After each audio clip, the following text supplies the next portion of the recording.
Wing commander Sudarshan ಅವರು ಇವತ್ತು ನಮ್ಮ ಪಾಡ್ಕಾಸ್ಟ್ ಅಲ್ಲಿ ಇದ್ದಾರೆ. Sir, welcome to our podcast. ನಮಸ್ಕಾರ. The major issue is operation Sindoor.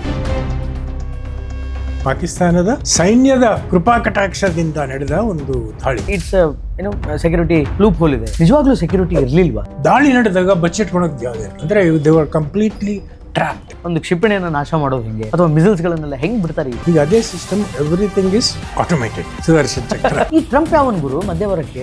ಇವ್ನು ಯಾರು ಮಧ್ಯೆ ಬಂದು ಯುದ್ಧ ನಿಲ್ಸು ಅಂತ ಹೇಳಕ್ಕೆ? ಈ 3.5 ದಿನಗಳಲ್ಲಿ ನಡೆದಿದ್ದು ವಾಯು ಯುದ್ಧ ಅಷ್ಟೇ. ಆರ್ಮಿ ಮೂವೇ ಆಗಿರಲಿಲ್ಲ, ಆರ್ಮಿ ಟ್ಯಾಂಕ್ಗಳು ಮೂವ್ ಆಗಿಲ್ಲ. ಸೊ ಟ್ರಂಪ್ ಯಾಕೆ ಮಧ್ಯಸ್ಥಿಕೆ ವಹಿಸ್ತಾ ಇದ್ದಾರೆ in between India and Pakistan war ಅಲ್ಲಿ? ಟ್ರಂಪ್ ಗೊತ್ತಲ್ಲ, ಬಾಯ್ ಬಿಡಕ ಬಹಳ ಒಂದು ಮಹತ್ತರವಾದ ಡಿಸಿಷನ್ ತಗೊಂಡ್ರು. ಬಹಳ ಒಂದು ಅನ್ಯಾಯವಾದ ಸಂಧಾನಕ್ಕೆ ಸಹಿ. ಮೋದಿ ಯಾಕೆ ಒಪ್ಕೋಬೇಕಿತ್ತು? ಸೀಸ್ ಫೈರ್ಗೆ ಒಪ್ಕೊಂಡು ಮೋದಿ ಸೋತ್ಬಿಟ್ರು. ನೆಕ್ಸ್ಟ್ ಭಯೋತ್ಪಾದಕ ದಾಳಿ ನಡೀಬಾರ್ದು, ಈ ಒಂದು ಉದ್ದೇಶ. ಸರ್ ಆಕ್ಚುಲಿ ಏನು sir in this treaty? We will stop it whenever we want. We will flood them whenever we want. Sir, ಈಗ ಒಳ್ಳೆ ರಿಕ್ವೈರ್ಮೆಂಟ್ಸ್ ಇದೆ ಸೈನಿಕರಿಗೆ. ಹೌದು. Project Kushant S-400 indigenous Akash system. ಆಮೇಲೆ ಇನ್ನೊಂದು ಅದ್ಭುತವಾದ ಮಿಸೈಲು ಬ್ರಹ್ಮೋಸ್. ಪಾಕಿಸ್ತಾನದಲ್ಲಿ ನ್ಯೂಕ್ಲಿಯರ್ ಅನ್ನು ಹೊರತುಪಡಿಸಿ ಏನ್ ಇಟ್ಕೊಂಡಿದ್ದಾರೆ? ಅಂದ್ರೆ ಭಾರತದಂತಹ ದೇಶದ ಮೇಲೆ ಯುದ್ಧ ಮಾಡೋದಕ್ಕೆ ಏನ್ ಇಟ್ಕೊಂಡು ಕೂತಿದ್ದಾರೆ? Pakistan completely dependent on China. Modi ಏನ್ ಮಾಡಿದ್ರು ತಪ್ಪು ಅನ್ನೋ ತರ ಬಿಂಬಿಸ್ತಾ ಇದ್ದಾರೆ. ನಿಮ್ಮ ನಿಲುವೇನು? ನೋ, ಅವರು ಸಂಪೂರ್ಣ ಸ್ವಾತಂತ್ರ್ಯ ಕೊಟ್ಬಿಟ್ಟಿದ್ದಾರೆ. Operation Sindoor is not over yet. Tactical operation Sindoor is not over ಎಟ್.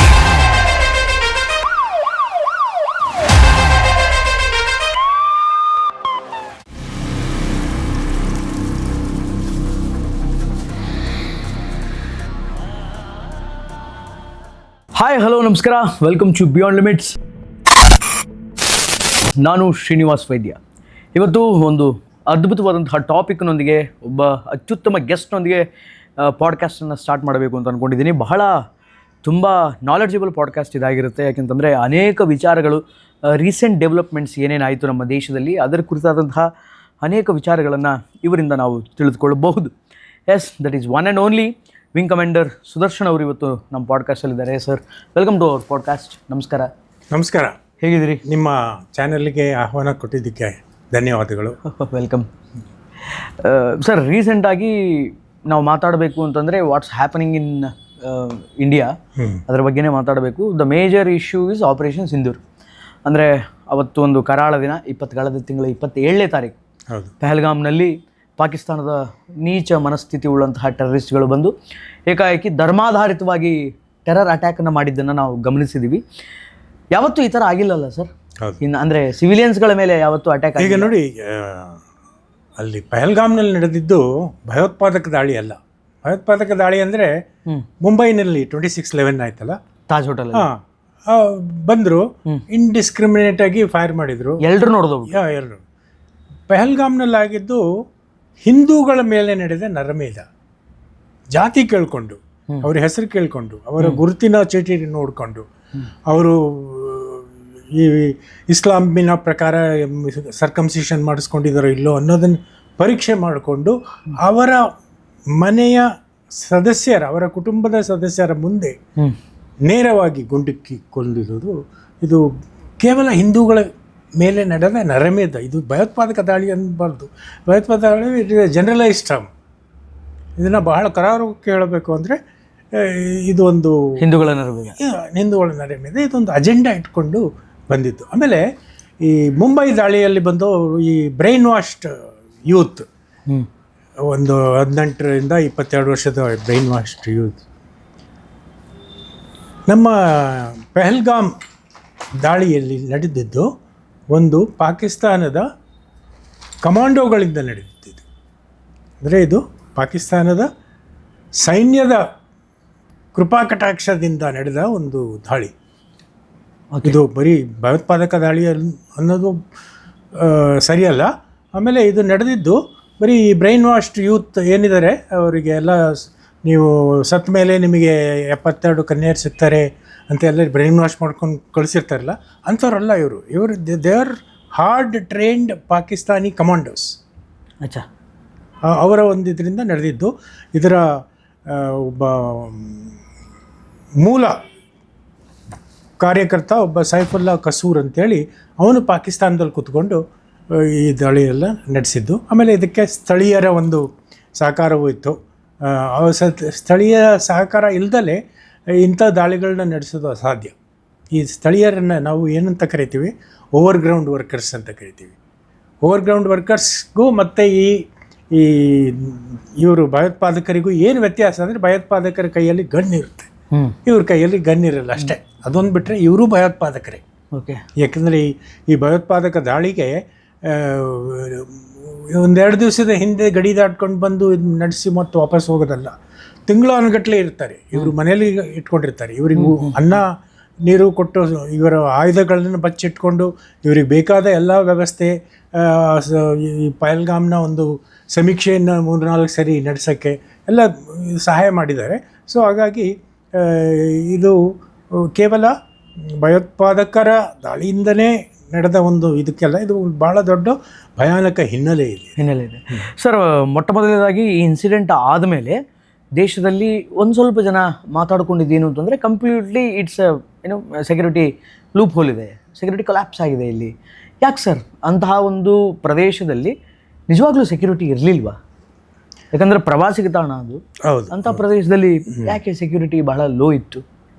ಒಂದಿಷ್ಟು ಇದಕ್ಕೆ ಹಿನ್ನೆಲೆ ಹೇಳಬೇಕು ಅಂದರೆ, ಈಗ ನೋಡಿ, ಇದರ ಹಿಂದೆ 1-2 ದಿವಸದ ಹಿಂದೆಯೇ ನರೇಂದ್ರ ಮೋದಿಯವರು ಅಲ್ಲಿಗೆ ಹೋಗಬೇಕಾಗಿತ್ತು, ಕಾಶ್ಮೀರಕ್ಕೆ ಹೋಗಬೇಕಾಗಿತ್ತು. ಆದ್ದರಿಂದ ಅವರ ಭೇಟಿಯ ಸ್ಥಳಗಳಿಗೆ ಸೆಕ್ಯೂರಿಟಿ ಅದರಲ್ಲಿ ಏರ್ಪಾಡೆಲ್ಲ ಮಾಡಿದರು. ಬಟ್ ಇದು ಎಂಥ ಜಾಗ ಅಂದರೆ, ಇಲ್ಲಿ it is not a motorable road. ಇಲ್ಲಿ ಹೋಗಬೇಕು ಅಂದರೆ ಅಲ್ಲಿ ಹೋಗಿದ್ರಲ್ಲ ಬಯಲು, ಹುಲ್ಲುಗಾವಲು ಪಹಲ್ಗಾಮ್ ಒಂದು ಮಿನಿ ಸ್ವಿಟ್ಜರ್ಲ್ಯಾಂಡ್ ಅಂತಲೂ ಕರೀತಾರೆ. ಅದರ ಸುತ್ತಲೂ ಒಳ್ಳೆ ಪೈನ್ ಟ್ರೀಗಳು, ಕಾಡು, ಆಮೇಲೆ ಇದು ಓಪನ್ ಪ್ಲೇಸ್. ಇಲ್ಲಿಗೆ ಹೋಗೋಕ್ಕೆ ಕುದುರೆ ಮೇಲೆ ಹೋಗಬೇಕು ಅಥವಾ ಉತ್ಸಾಹಿ ತರುಣರು ನಡ್ಕೊಂಡು ಟ್ರೆಕ್ಕಿಂಗ್ ಮಾಡಿಕೊಂಡು ಹೋಗ್ಬೋದು. ಹಾಗಾಗಿ ಇವರಿಗೆ ಎಲ್ಲೂ ದಾಳಿ ನಡೆದಾಗ ಬಚ್ಚಿಟ್ಕೊಳೋಕ್ಕೆ ಜಾಗ ಇರಲಿಲ್ಲ ಅಥವಾ ಓಡೋಗೋಕ್ಕೆ ಜಾಗ ಇರಲಿಲ್ಲ. ಸೊ ಓಡೋಗೋಕ್ಕೂ ಒಂದು ಇದಕ್ಕೊಂದು ಆರ್ಚ್ ಇತ್ತು, ಒಂದು ಗೋಪುರ, ಎಂಟ್ರೆನ್ಸ್ ಗೋಪುರ. ಅದನ್ನು ಒಬ್ಬ ಭಯೋತ್ಪಾದಕ ಗನ್ ಹಿಡ್ಕೊಂಡು ಅಲ್ಲಿ ನಿಂತಿದ್ದು. ಅಂದರೆ they were completely trapped inside. So ಈ ಒಂದು ಮಾಹಿತಿ ಕೆಲವು ಇರುತ್ತೆ, ಈ ಗುಪ್ತಚರ ಇಲಾಖೆಗೆ ಇರುತ್ತೆ. ಬಟ್ ಏನಾಗುತ್ತೆ ಅಂದರೆ, ಅದು ಎಂಥ ದೊಡ್ಡ ಮೊತ್ತದ ಮಾಹಿತಿಗಳು ಬರ್ತಾ ಇರ್ತವೆ ಅಂದರೆ ಅದನ್ನೆಲ್ಲ ಫಿಲ್ಟ್ರ್ ಮಾಡಿ ಒಂದಿಷ್ಟು get downgraded. This is not a threat ಅಂತೇಳಿ ಹಾಗೂ ಆಗಿರ್ಬೋದು. ಸೊ ಬಟ್ ಎನಿವೆ, ಮಾಹಿತಿ ಕೊರತೆ ಖಂಡಿತ ಇತ್ತು. ಈ ಥರ ಒಂದು ದಾಳಿ ನಡೀಬೋದು ಅಂತೇಳಿ. ಯಾಕಂದರೆ ಬೇರೆ ಕಡೆ ಈ ಸೆಕ್ಯೂರಿಟಿ ಡೈವರ್ಟ್ ಮಾಡೋಕ್ಕೆ ಬೇರೆ ಕಡೆ ಒಂದಿಷ್ಟು ದಾಳಿಗಳು ಡಿಸೆಪ್ಟಿವ್ ಅಟ್ಯಾಕ್ ಅಂತೀವಲ್ಲ, ಹಾಗೆ ಡಿಸೀವ್ ಮಾಡೋಕ್ಕೆ ನಡೀತಾ ಇತ್ತು. ಅದು it was an ongoing process to eliminate terrorist who are come from across the border. Sir, operation Sindoor ಬಗ್ಗೆ ನಾನು ಮತ್ತೆ ಮಾತಾಡ್ತೀನಿ. ನಿಮ್ಮ ಬಗ್ಗೆ ತಿಳ್ಕೊಳ್ಳೋ ಕುತೂಹಲ ಇದೆ ಸ್ವಲ್ಪ. ವಿಂಗ್ ಕಮಾಂಡರ್ ಅನ್ನುವಂತಹ ಒಂದು ಬಿರುದಾಂಕಿತ ನಿಮ್ಮ ಹೆಸರಿನ ಮುಂದೆ ಜಾಯ್ನ್ ಆಗಿದೆ. ಬೇಸಿಕಲಿ ಯಾವಾಗ ನೀವು ಏರ್ಫೋರ್ಸ್ಗೆ ಸೇರ್ಕೊಂಡಿದ್ದು? ಹಾಂ, ನೋಡಿ, ನಾನು ಹೇಳಬೇಕು ಅಂದರೆ ಒಬ್ಬ ಹಳ್ಳಿಯವನು. ಓಕೆ. ನಮ್ಮ ಹಳ್ಳಿ ಗಂಗೂರು ಅಂತೇಳಿ ದಾವಣಗೆರೆ ಡಿಸ್ಟ್ರಿಕ್ಟಲ್ಲಿ ಬರುತ್ತೆ. ಈಗ ನಮ್ಮ ತಂದೆಯವರು ಉಪಾಧ್ಯಾಯರಾಗಿ ಅವರು ಬಹುತೇಕ ಸೇವಾವಧಿ ಚಿಕ್ಕಮಗಳೂರು ಡಿಸ್ಟ್ರಿಕ್ಟಲ್ಲಾಯಿತು. ಸೊ ನಾನು ಅನೇಕ ಶಾಲೆಗಳಲ್ಲಿ ಓದ್ದೋನು. ಕೊನೆಗೆ PUC ಮಾಡಬೇಕು ಅಂತ ದಾವಣಗೆರೆಗೆ ಬಂದು ಆವಾಗಲೇ ನನಗೆ ಒಂದಿಷ್ಟು ಸೈನ್ಯದ ಕಡೆ ಒಲವಿತ್ತು. ಭಾಳ ಇತ್ತು. ನನಗೆ ಗ್ರ್ಯಾಜುಯೇಷನ್ ಮಾಡೋದು ಯಾವ ಆಸಕ್ತಿನೂ ಇರಲಿಲ್ಲ. ನಾನು ಅವಾಗಲೇ ಡಿಸೈಡ್ ಮಾಡಿದ್ದೆ, ಏನಾದರೂ ನಾನು ಒಂದಿಷ್ಟು ಸ್ವಂತ ನಿರ್ಧಾರ ತಗೊಂಡು ನನ್ನ ಕಾಲ ಮೇಲೆ ನಾವು ನಿಂತ್ಕೊಂಡು. ಯಾಕಂದರೆ ನನಗೆ ಆ ಸಮಯದಲ್ಲಿ ಸುಮ್ಮನೆ ಗ್ರ್ಯಾಜುಯೇಷನ್ ಮಾಡಿ ಕೆಲಸ ಕಲಿಯೋದು ಅದೊಂದು ನಿರರ್ಥಕ ಸಾಧನೆ ಅನ್ನಿಸ್ತು. ಸೊ ಈ ಥರ ಒಂದು ಇದ್ದಿದ್ದಾಗ ನನ್ನ ಸ್ನೇಹಿತರೊಬ್ಬರು, ಅವ್ರ ಅಣ್ಣ ವಾಯುಸೇನೆಯಲ್ಲಿದ್ದರು. ಸೊ ಅವ್ರು ರಜದ ಮೇಲೆ ಬಂದಾಗ ನಮ್ಮ ಹತ್ರ ಎಲ್ಲ ಕೂತ್ಕೊಂಡು ಮಾತಾಡಿದರು. ನನಗೆ ಅನ್ನಿಸ್ತು, ನಾನು ಯಾಕೆ ಟ್ರೈ ಮಾಡಬಾರ್ದು ಅಂತೇಳಿ. ಅಂದರೆ ನಮ್ಮ ಕುಟುಂಬದಲ್ಲಿ ಯಾರ್ಯಾರಿಗೂ ಸೈನ್ಯದ ಬಗ್ಗೆ ಆಗಲಿ ವಾಯುಸೇನೆ ಬಗ್ಗೆ ಆಗಲಿ ಯಾರೂ ಇರಲಿಲ್ಲ, ಅದ್ರ ಬಗ್ಗೆ ಯಾರಿಗೂ ಮಾಹಿತಿನೂ ಇರಲಿಲ್ಲ. ಸೊ ನಾನು PUC ಆದ ಕೂಡಲೇ ಹೀಗೆ ಒಂದು ಯಾವ ಇಯರಲ್ಲಿ ಸರ್? 74 ಸಾರಿ 76. 76. ಓಕೆ. 76ಅಲ್ಲಿ ವಾಯುಸೇನೆಗೆ ಒಂದು ಪೇಪರಲ್ಲಿ, ನ್ಯೂಸ್ ಪೇಪರಲ್ಲಿ ಅಡ್ವರ್ಟೈಸ್ ಬಂದಿತ್ತು. ಅದ್ರ ಪ್ರಕಾರ ಅಪ್ಲಿಕೇಶನ್ ಫಿಲ್ ಮಾಡಿ ನಮ್ಮ ಮನೇಲಿ ಯಾರಿಗೂ ಹೇಳಿರಲಿಲ್ಲ ಹಿಂಗೆ ಹೋಗ್ತೀನಿ ಅಂತ.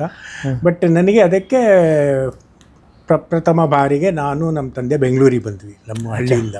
ಓಕೆ. ಸೊ ನನಗೂ ಗೊತ್ತಿರಲಿಲ್ಲ ಏನು ಮಾಡ್ತಾರೆ ಅಂತ. ನಮ್ಮ ತಂದೆಗೆ ಹೇಳಿದೆ, ಹೀಗೆ ನಾನು ವಾಯುಸೇನೆಗೆ ಅರ್ಜಿ ಹಾಕಿದ್ದೀನಿ, ಗೊತ್ತಿಲ್ಲ ನನಗೆ ಏನೇನೆಲ್ಲ ಟೆಸ್ಟ್ ನಡೀತೆ ಅಂತೇಳಿ. ಸರಿ ಅಂತೇಳಿ ಅವರು ಬಂದರು.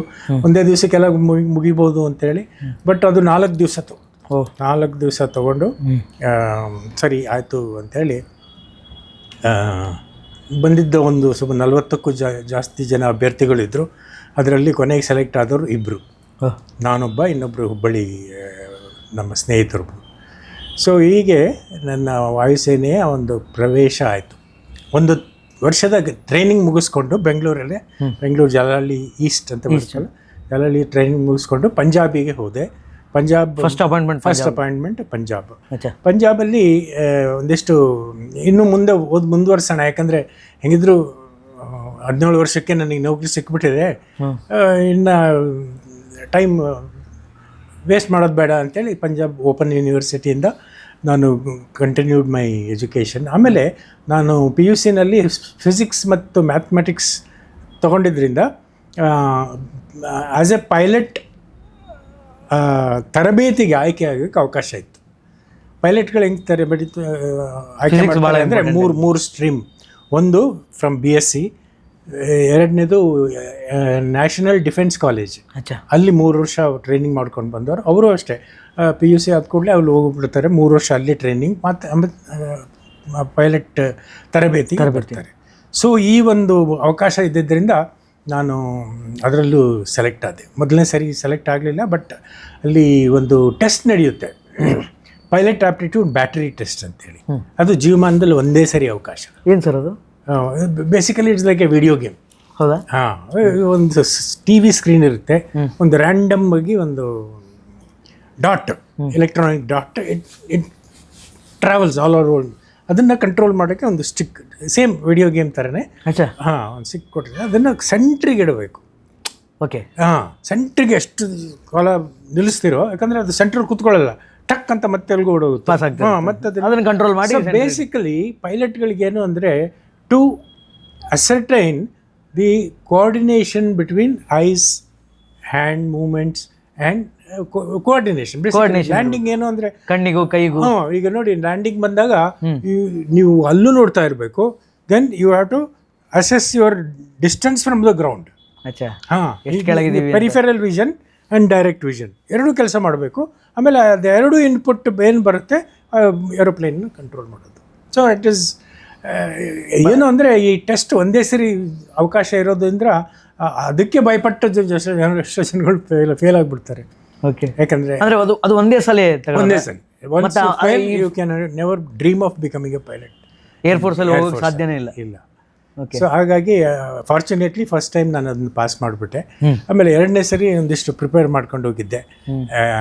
ಏನು ಅಂದರೆ ಒಬ್ಬರು ಅಲ್ಲಿ ಚಂಡೀಗಢದಲ್ಲಿ ಒಬ್ಬರು ಕರ್ನಲ್ ಇದ್ದರು, ಅವರು ಕೋಚಿಂಗ್ ಮಾಡ್ತಾರೆ.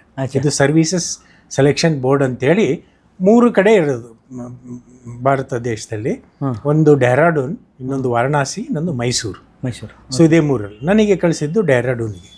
ಸೊ ಡೆಹ್ರಾಡೂನಲ್ಲಿ ನಾನು 2ನೇ ಸಲ ಹೋದಾಗ ಒಬ್ಬರು ಕರ್ನಲ್, ರಿಟೈರ್ಡ್ ಕರ್ನಲ್ ಒಬ್ಬರು ನನಗೆ ಅವ್ರ ಹತ್ರ ಒಂದು ವಾರ, ಅವರ ಶ್ರೀಮತಿ ಅವರು psychologist. So what they both said, you just be yourself, don't try to be somebody else. Pilot ಅಂದರೆ ಸೂಪರ್ ಹ್ಯೂಮನ್ ಆ ಥರ ಒಂದು ಇಮೇಜ್ ಜನಗಳು ಇರ್ತಾರೆ. Then they start behaving like that. Don't do that, just be yourself. ಎಲ್ಲರ ಹತ್ರನೂ shortcomings ಇರುತ್ತೆ, ಕೆಲವರಿಗೆ ಸ್ಟ್ರಾಂಗ್ ಪಾಯಿಂಟ್ ಇರುತ್ತೆ. So your strong point, you assess yourself, what is your strong point, what is your weak point. So you do your own analysis and just go ahead with confidence ಅಂತ ಅವ್ರು ಹೇಳಿದ್ದನ್ನು ಕಾಯ ವಾಚ ಪಾಲಿಸ್ಕೊಂಡು then I got selected to be a pilot. Okay. So ಇದು 3 ಹಂತದಲ್ಲಿ training ನಡೆಯುತ್ತೆ. ಮೊದಲನೇ ಹಂತ ಬೀದರ್ನಲ್ಲಿ propeller aircraft. Okay. Piston engine, propeller, simple. But actually ಈ ಸಣ್ಣ ಏರೋಪ್ಲೇನ್ಗಳೇ they are more tricky to fly. ದೊಡ್ಡ ದೊಡ್ಡ ಏರೋಪ್ಲೇನ್ಗಳು ಏನಾಗುತ್ತೆ ಅಂದರೆ lot of automation is there. Easy so easy to fly. easy to fly, and pilot actually becomes a systems manager. Okay. Like I have a lot of experience on Airbus aeroplane. ಅಚ್ಚಾ. So in Airbus aeroplane ಅದಕ್ಕೆ ಮುಂದೆ ಬರ್ತೀನಿ. ಈ 3 ಹಂತದಲ್ಲಿ ಮೊದಲನೇದು ಬೀದರ್ನಲ್ಲಿ, ಎರಡನೇದು jet ವಿಮಾನಗಳ training, ಅದು ನಮ್ಮ ಏರ್ಫೋರ್ಸ್ ಅಕಾಡೆಮಿ ಹೈದರಾಬಾದ್. ಆಮೇಲೆ ಅಲ್ಲಿ ಯಶಸ್ವಿಯಾಗಿ ಅಲ್ಲಿ ಟ್ರೈನಿಂಗ್ ಮುಗಿಸಿದರೆ 3 ವಿಭಾಗ ಮಾಡ್ತಾರೆ. ಒಂದು fighter pilots, transport pilots and helicopter pilots ಅಂತ. ಸೊ ನನಗೆ ಟ್ರಾನ್ಸ್ಪೋರ್ಟ್ ಪೈಲಟ್ ಆಗಿ ಮುಂದಿನ ಟ್ರೈನಿಂಗಿಗೆ ಯಲಹಂಕಕ್ಕೆ ಬಂದ್ವಿ.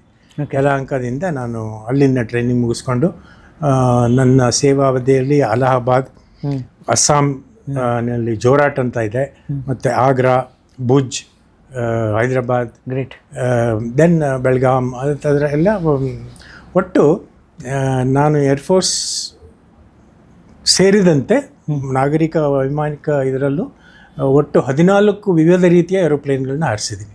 14 ಡಿಫ್ರೆಂಟ್ ಟೈಪ್ಸ್ ಏರೋಪ್ಲೇನ್ಗಳನ್ನು, 12,000 hours ಆಫ್ ಫ್ಲೈಯಿಂಗ್. ಶಬಾಷ್, ಗ್ರೇಟ್. ಸೊ ಎನಿವೆ ಅದರ ಜೊತೆಗೆ ಕೆಲವು ಸರಿ ಒಂದು 3 ವರ್ಷ as a missile commander. Wow. So I was also missile commander, then I became an instructor. ಆಮೇಲೆ ಈ NCC ಬಂದು ಶಾಲಾ ಮಕ್ಕಳಿಗೆ, ಕಾಲೇಜ್ ಮಕ್ಕಳಿಗೂ ಫ್ಲೈಯಿಂಗ್, ಗ್ಲೈಡಿಂಗ್ ಎಲ್ಲ ಕಲಿಸಿದೆ. ಓಕೆ. ಸೊ ಹೀಗೆ ಒಂದು ಏರ್ಫೋರ್ಸಿನ ಅವಧಿ ಇನ್ನೂ ಮುಗ್ದಿರಲಿಲ್ಲ, ಅಂದರೆ ಪ್ರಿಮೆಚ್ಯೂರ್ ರಿಟೈರ್ಮೆಂಟ್ ತೊಗೊಂಡು ನಾನು ಮುಂದೆ ನಾಗರಿಕ ವೈಮಾನಿಕ ಕ್ಷೇತ್ರದಲ್ಲಿ ಏರ್ ಡೆಕ್ಕನ್, ಕಿಂಗ್ಫಿಷರ್ ಮತ್ತು ಇಂಡಿಗೋ ಇಲ್ಲೆಲ್ಲ ಒಟ್ಟು ಸೇವೆ ಸಲ್ಲಿಸಿದ ನಂತರ ಈಗ ಸದ್ಯಕ್ಕೆ ವಿಶ್ರಾಂತಿ. ಒಂದಿಷ್ಟು ಹಾಬಿ ಇದೆ, ಲೇಖನಗಳನ್ನ ಬರೆಯೋದು, ಪುಸ್ತಕಗಳನ್ನ ಬರೆಯೋದು. ಇಲ್ಲಿವರೆಗೂ 6 ಪುಸ್ತಕಗಳನ್ನ ಬರೆದಿದ್ದೀನಿ. ಸೂಪರ್. 2 ಇಂಗ್ಲೀಷಲ್ಲಿ, ಯೋಧ ನಮನ್ ಮತ್ತು ಎವರ್ಗ್ರೀನ್ ಹಂಪಿ ಅಂತ, ಹಸಿರು ಹಂಪಿ. ಹಸಿರು ಹಂಪಿ ಮತ್ತು ಉದಯವಾತು ವಿಜಯನಗರ ಅಂತ ಕನ್ನಡದಲ್ಲಿ. ಆಮೇಲೆ ನಂದೇ ಒಂದಿಷ್ಟು ಈಗ ಏನು ಹೇಳಿದ್ನಲ್ಲ, ಅದನ್ನ ಪುಸ್ತಕ ರೂಪದಲ್ಲಿ ಗಂಗೂರಿನಿಂದ ಗಗನಕ್ಕೆ ಅಂತ ಒಂದು ಪುಸ್ತಕ ಬರುತ್ತೆ. ಅದು ನಮ್ಮೂರಿನ. ಸೊ ಹೀಗೆ ನಡೀತಾ ಇದೆ. ಈಗ ನಿಮ್ಮಂಥವರೆಲ್ಲ ಯೂಟ್ಯೂಬ್ ಚಾನೆಲ್ಗಳನ್ನೆಲ್ಲ ನಡೆಸ್ತಿರಿಂದ ಅಲ್ಲಿ ಒಂದಿಷ್ಟು ಅವಕಾಶ ಸಿಗುತ್ತೆ ಮಾತಾಡೋಕ್ಕೆ. ಸೊ ಇದ್ರ ಬಗ್ಗೆ ಇಷ್ಟು ನನ್ನ ಬಗ್ಗೆ ಹೇಳ್ತೀನಿ. ಇನ್ನು ಮುಂದೆ ನೀವು. Thank you sir. ಸರ್, ಅದೇ ಆಪರೇಷನ್ ಸಿಂಧೂರ್ ಬಗ್ಗೆ ಮಾತಾಡ್ತಾ ಇದ್ವಿ. ಅಂದರೆ ಈಗ ಏರ್ಫೋರ್ಸ್ ಎಷ್ಟು ಸ್ಟ್ರಾಂಗ್ ಆಗಿದೆ ಅನ್ನುವಂಥ ಒಂದು ಅಂದಾಜು ನಮಗೆ ಸಿಕ್ಕಿದೆ ಆಫ್ಟರ್ ದಿಸ್ ಆಪರೇಷನ್. ಬಟ್ ನೀವು ಅಪಾಯಿಂಟ್ ಆದಾಗ ಇನ್ 1976, if I am not wrong, 76-77 ಟೈಮಲ್ಲಿ ಹೆಂಗಿತ್ತು ಸರ್ ಅವಾಗ ಏರ್ಫೋರ್ಸ್? ಆವಾಗ ಒಂದಿಷ್ಟು ನೋಡಿ, ಫ್ಲೈಯಿಂಗ್ ಬಗ್ಗೆ ಹೇಳಬೇಕು ಅಂದರೆ ಇಂತಹ ಈಗ ಮಾಡರ್ನ್ ಏರೋಪ್ಲೇನ್ಸ್ ಏನಿದೆ ಏರ್ಫೋರ್ಸ್ನಲ್ಲಿ, ಅಮೆರಿಕದ ಗ್ಲೋಬ್ ಮಾಸ್ಟರ್ ಅಂತಿದೆ, ಹರ್ಕ್ಯುಲಸ್ C-130 ಅಂತಲೂ ಇದೆ. ನಾವು ಇದ್ದಾಗ mainly we were dependent on Russia. Okay. Russian missile system ಆಗಲಿ, ರಷ್ಯನ್ ಏರೋಪ್ಲೇನ್ಸ್ ಆಗಲಿ, not that they were not modern, but Russian systems are different. ಅಲ್ಲಿ ಒಂದಿಷ್ಟು ಸಾಫಿಸ್ಟಿಕೇಶನ್ ಅನ್ನೋದಕ್ಕಿಂತ their systems are very rugged, rough, ಗಟ್ಟಿ ಇರ್ತಾವೆ. ಒಂದು ಸ್ವಿಚ್ಚು, ಈಗ press to switch button ಸ್ವಿಚ್ಗಳಿದ್ರೆ ಅಲ್ಲಿ ಇದು ಸ್ವಿಚ್ಗಳು ಟಕ್ ಅಂತ ಒಂದ್ಸರಿ ಮೇಲೆ ಆಫ್ ಮಾಡೋದು. Russian system. Russian system very rugged. ಆಮೇಲೆ ಇಂಜಿನ್ಗಳು ಅಷ್ಟೇ ವೆರಿ ಪವರ್ಫುಲ್ ಇಂಜಿನ್ಸ್. ರಾ ಎನರ್ಜಿ ಎಂಜಿನ್ಸ್ಗಳು ಅಷ್ಟೇ. ಇದು ಆಧುನಿಕತೆ ಒಂದಿಷ್ಟು ಅಳವಡಿಸ್ಕೊಂಡಿದ್ವಿ ನ್ಯಾವಿಗೇಷನ್ ಸಿಸ್ಟಮ್ನಲ್ಲಿ. ಈಗ ಎವ್ರಿಥಿಂಗ್ ಇಸ್ ಆಟೋಮೇಷನ್, ಎಲ್ಲ ತುಂಬ ಆಧುನಿಕತೆ ಬಂದಿದೆ ಸರ್ವೀಸಲ್ಲಿ. ಆಮೇಲೆ ನಾನು ಮಿಸೈಲ್ ಕಮಾಂಡರ್ ಆಗಿದ್ದಾಗ ಒಂದಿಷ್ಟು ಇಂಟಿಗ್ರೇಟೆಡ್ ಏರ್ ಡಿಫೆನ್ಸ್ ಸಿಸ್ಟಮ್ ಅಂತ ಇತ್ತು. ಅಂದರೆ ವಾಯು ರಕ್ಷಣಾ ಹೇಗಿರ್ತಿತ್ತು ಅಂದರೆ, ಮೊದಲು ವಿಮಾನಗಳು, ಈಗ ಯುದ್ಧ ಭೀತಿ ಯಾವಾಗ ಪ್ರಾರಂಭ ಆಗುತ್ತೆ ಆವಾಗ ಯುದ್ಧ ವಿಮಾನಗಳು ಒಂದು ಗಡಿಯಲ್ಲಿ ಗಸ್ತು ಹೊಡಿತವೆ, ರೌಂಡ್ಸ್ ಆಗ್ತವೆ. ಅದನ್ನು ಕಾಂಬ್ಯಾಟ್ ಏರ್ ಪೆಟ್ರೋಲಿಂಗ್ ಅಂತ. ಅಂದರೆ ಕೆಳಗಡೆ ಏನು BSF ಜವಾನರು ಗಸ್ತು ಹೊಡಿತಾರಲ್ಲ, ಅದೇ ಥರ ವಿಮಾನಗಳ ಮೇಲೆ ಅದನ್ನು ಕಾಂಬ್ಯಾಟ್ ಏರ್ ಪೆಟ್ರೋಲ್ ಅಂತ. ಸೊ ಅಲ್ಲಿ ಒಂದಿಷ್ಟು ಅವರ ಕಾರ್ಯವ್ಯಾಪ್ತಿ ಒಂದು 80ರಿಂದ 100 ಕಿಲೋಮೀಟರ್ವರೆಗೂ ಇರುತ್ತೆ. ಅಂದರೆ ಎನಿಮಿ ಏರ್ಕ್ರಾಫ್ಟ್ ಬಂದರೆ, ಸಪೋಸ್ ಈ ಆ ಕಡೆಯಿಂದ ಒಂದು 10 ವಿಮಾನಗಳು ಬರ್ತವೆ ಅಂತ ಇಟ್ಕೊಳ್ಳೋಣ. So they will engage 2 of them. So ಆಮೇಲೆ ನೆಕ್ಸ್ಟ್ ಬಂದರೆ ಮಿಸೈಲ್ಗಳಿರ್ತವೆ, ಕ್ಷಿಪಣಿ. ನಾನು ಕಮಾಂಡ್ ಮಾಡಿದ್ದು ಪಿಚೋರಾ ಅಂತೇಳಿ, ಸರ್ಫೇಸ್ ಟು ಏರ್ ಮಿಸೈಲ್ 3 ಅಂತೇಳಿ. ಅದರ ಕಾರ್ಯವ್ಯಾಪ್ತಿ ಒಂದು 25 ಕಿಲೋಮೀಟ್ರ್ ಅದರ ಸುತ್ತ. ಅದನ್ನು ತಪ್ಪಿಸ್ಕೊಂಡು ಬಂತು ಅಂದರೆ ಈಗ ಆರ್ಮಿ L-70 ಗನ್ಸ್ ಅಂತೇಳಿ, ಅವಾಗ ಮ್ಯಾನ್ಯಲ್ ಅವೆಲ್ಲ ಅಂದರೆ ನೋಡೋದು ಎಲ್ಲ ಬರ್ತಾ ಇದ್ದಾರೆ ಅಂದರೆ manual, it is completely manual. ಒಂದಿಷ್ಟು ನಮಗೆ ಅನಿಸುತ್ತೆ ನಿಜವಾಗ್ಲೂ ಹೊಡೆಯೋಕ್ಕಾಗುತ್ತಾ ಹಿಂಗೆ ಅಷ್ಟು ಸ್ಪೀಡಾಗಿ ಹೋಗ್ತಿರೋದು. ಈಗ ಹೇಗಿದೆ ಅಂದರೆ ಭಾಳ ಅದ್ಭುತವಾದ ಸಿಸ್ಟಮ್ ಈಗ ಹೆಂಗಿದೆ ಸರ್? ಈಗ ಎವ್ರಿಥಿಂಗ್ ಈಸ್ ಆಟೋಮೇಟೆಡ್. ಅಂದರೆ ಹೆಂಗೆ ಹೊಡಿತಾರೆ ವೈಲ್ ಫ್ಲೈಯಿಂಗ್, ಒಂದು ಕ್ಷಿಪಣಿಯನ್ನು ನಾಶ ಮಾಡೋದು ಹೆಂಗೆ, ಅಥವಾ ಮಿಸೈಲ್ಸ್ಗಳನ್ನೆಲ್ಲ ಹೆಂಗೆ ಬಿಡ್ತಾರೆ ಈಗ ಹೆಂಗಿದೆ ಅದ್ರ ವರ್ಕ್ ಪ್ರೊಸೆಸ್? ಈಗ ಅದೇ ಸಿಸ್ಟಮ್ಮು ನಾನು ಹೇಳಿದ್ನಲ್ಲ ನಾವಿದ್ದ ಹೇಗೆ ಥರ ಇತ್ತು ಅಂತ. ಈಗ ಅದೇ ಸಿಸ್ಟಮ್ ಎವ್ರಿಥಿಂಗ್ ಈಸ್ ಆಟೋಮೇಟೆಡ್. ಅಂದರೆ with very little human intervention. ಮೊದಲು ಆ ಯುದ್ಧ ವಿಮಾನಗಳನ್ನು ಅಲ್ಲಿ ರಿಪ್ಲೇಸ್ ಮಾಡೋಕ್ಕಾಗಲ್ಲ, they have to be there. ಅದು ಹಂಗೆ ಇರುತ್ತೆ. ಈಗ ಏನಾಗಿದೆ ಅಂದರೆ ರಷ್ಯಾದಿಂದ ಒಂದು ವಾಯು ರಕ್ಷಣಾ ವ್ಯವಸ್ಥೆ ಕೊಂಡ್ಕೊಂಡಿದೆ, S-400 ಅಂತೇಳಿ. ಸುದರ್ಶನ್, ನಿಮ್ಮ ಹೆಸರೇ ಸುದರ್ಶನ್ ಚಕ್ರ. ಬಟ್ ರಷ್ಯನ್ ಮೇಡ್, ನಮ್ಮ ಹೆಸರು ನಾವು ಹಾಕೊಂಡಿದ್ದೀವಿ. ಬಟ್ ಅದೇ ಥರ ಒಂದು ಪ್ರಾಜೆಕ್ಟ್ ಕುಶಾ ಅಂತೇಳಿ ಬರ್ತಾ ಇದೆ ಈಗ. ಸೊ ಸೇಮ್ ಆ್ಯಸ್ S-400 ಅಲ್ಲಿ ಒಂದು ಭಾಳ ಅದ್ಭುತವಾದ ರೆಡಾರ್ ಇದೆ. ಅದು it will track an aircraft 600 kilometres away. ಹೌದಾ? Even it can cover Afghanistan border. Beauty. But it will wait, it will observe. ಆಮೇಲೆ it will identify. IFF ಅಂದರೆ ಐಡೆಂಟಿಫೈ ಫ್ರೆಂಡ್ ಆರ್ ಫೋ, ಶತ್ರುನ ಮಿತ್ರನ. That is very important. ನಮ್ಮ ವಿಮಾನಗಳು ಆಡ್ತಿರ್ತಾವಲ್ಲ, it's a very contested air zone ಅಂತ ಹೇಳಿದ. So ಅದು ಐಡೆಂಟಿಫೈ ಆದಮೇಲೆ when it is at 400 kilometres the first missile fires. That is why it is called S-400. ಶಾಬಾಷ್. 400 ಕಿಲೋಮೀಟರ್ ಮೊದಲನೇ ಗುರಿ. ಓಕೆ. ಅದರಲ್ಲಿ 2 ವಿಮಾನಗಳು ಹೋದ್ವು ಅಂತ ಇಟ್ಕೊಳ್ಳೋಣ, ಇನ್ನೂ 4 ವಿಮಾನಗಳು ಬರ್ತಿದ್ದಾವೆ. Then the second missile will fire at 350 kilometres, third at 250 kilometres, the last one 125 kilometres. So ಇಂಥ ಇದು ಒಂದು ಲಾಂಚರಲ್ಲಿ 4 ಮಿಸೈಲ್ಗಳಿರ್ತವೆ, ಬೇರೆ ಬೇರೆ ರೇಂಜ್ಗಳಲ್ಲಿ ಫೈರ್ ಮಾಡೋಕ್ಕೆ. ಸೊ ಇಂಥದ್ದು 3 ಲಾಂಚರ್ಗಳನ್ನ ಒಂದು ಬ್ಯಾಟರಿ ಅಂತ ಕರೀತಾರೆ. ಶಾಬಾಷ್. One battery is 3 launchers. So ಅಲ್ಲಿ 3 ಇದರಿಂದ ತಪ್ಪಿಸ್ಕೊಂಡು ಮತ್ತೇನೋ 2 ವಿಮಾನಗಳು ಬಂದರೆ then we have another system called Barak 8, which is ಇದು ಇಸ್ರೇಲ್ ಮತ್ತು ಭಾರತದ ಸಹಬಾಳ್ವೆ ಇದರಿಂದ ಜಂಟಿ ಕಾರ್ಯಾಚರಣೆ ನಡೆಸಿ ಅದರದ್ದು 80 ಕಿಲೋಮೀಟರ್ಸ್. ಅದರಿಂದನೂ 2 ವಿಮಾನಗಳು ತಪ್ಪಿಸ್ಕೊಂಡು ಬಂದವು ಅಂದರೆ then is our indigenous Akash system. Okay. Akash, ನಾವು ಯಾಕೆ ಬೆಂಗಳೂರಿನವರು ಹೆಮ್ಮೆ ಪಡಬೇಕು? ಆಕಾಶ್ ಮಿಸೈಲ್. ಆಕಾಶ್ ಮಿಸೈಲ್ ಇದರ ಸ್ಥಾಪನಾ ಜನಕ ಬೆಂಗಳೂರಿನ ಒಬ್ಬ ವಿಜ್ಞಾನಿ ಪ್ರಹ್ಲಾದ್ ರಾವ್ ಅಂತೇಳಿ. ಈಗ ಅವರು ರಿಟೈರ್ ಆಗಿ, I mean is A great man. ಅವರಿಗೆ ಮಾರ್ಗದರ್ಶನ ನೀಡಿದ್ದು that great person called doctor Abdul Kalam. Oh, great. ನೋಡಿ, ಈಗ ಡಾಕ್ಟರ್ ಅಬ್ದುಲ್ ಕಲಾಂ 40 ವರ್ಷದ ಹಿಂದೆ ಹೇಳಿದರು, ಭಾರತದ ರಕ್ಷಣಾ ಬಜೆಟಲ್ಲಿ ಏನಿದೆ 70% ನಾವು ಆಮದು ಮಾಡ್ಕೊಳ್ತೀವಿ. ಅಲ್ಲಿ ವಿಮಾನಗಳಾಗಲಿ, ಮಿಸೈಲ್ಗಳಾಗಲಿ, any technology it should not happen next 30 years, it should be reverse. We can only ಒಂದಿಷ್ಟು ಆಮದು ಮಾಡ್ಕೊಂಡು ನಿಲ್ಲಿಸೋಕ್ಕಾಗಲ್ಲ, ಯಾಕಂದರೆ ಟೆಕ್ನಾಲಜಿ ಸೋ ಫಾಸ್ಟ್ಲಿ ಡೆವಲಪಿಂಗ್. ಒಂದಿಷ್ಟು ನಾವು ಲೇಟ್ ಸ್ಟಾರ್ಟರ್ ಆಗಿದ್ದರಿಂದ ಆಮದು ಮಾಡ್ಕೊಳ್ಳೇಬೇಕಾಗುತ್ತೆ. But we are doing a wonderful job now, there is no problem. Especially DRDO ಅಂತೆ, ಬೆಲ್ ಅಂತೆ, ಈಗ ಅದರ ಟೆಸ್ಟಿಂಗ್ ಎಲ್ಲ ಈ ಒಂದು 96 ಗಂಟೆಗಳ ಏನು ಯುದ್ಧ ನಡೀತು, 3.5 ದಿವಸದ್ದು, ಇದು ನಾವೆಲ್ಲ ನಮ್ಮ ಮಿಲಿಟರಿ ಅಕಾಡೆಮಿಗಳಲ್ಲಿ ಮತ್ತು ಮಿಲಿಟರಿ ಕಾಲೇಜ್ಗಳಲ್ಲಿ ಬರೀ ಇಸ್ರೇಲ್ ಯುದ್ಧದ ಬಗ್ಗೆ ಓದ್ತಾ ಇದ್ವಿ. 6 ದಿನದ ಯುದ್ಧ, ಯೋಮ್ ಕಿಪ್ಪರ್ ವಾರ್, ಒಸಿರಾಕ್ ರೈಡ್.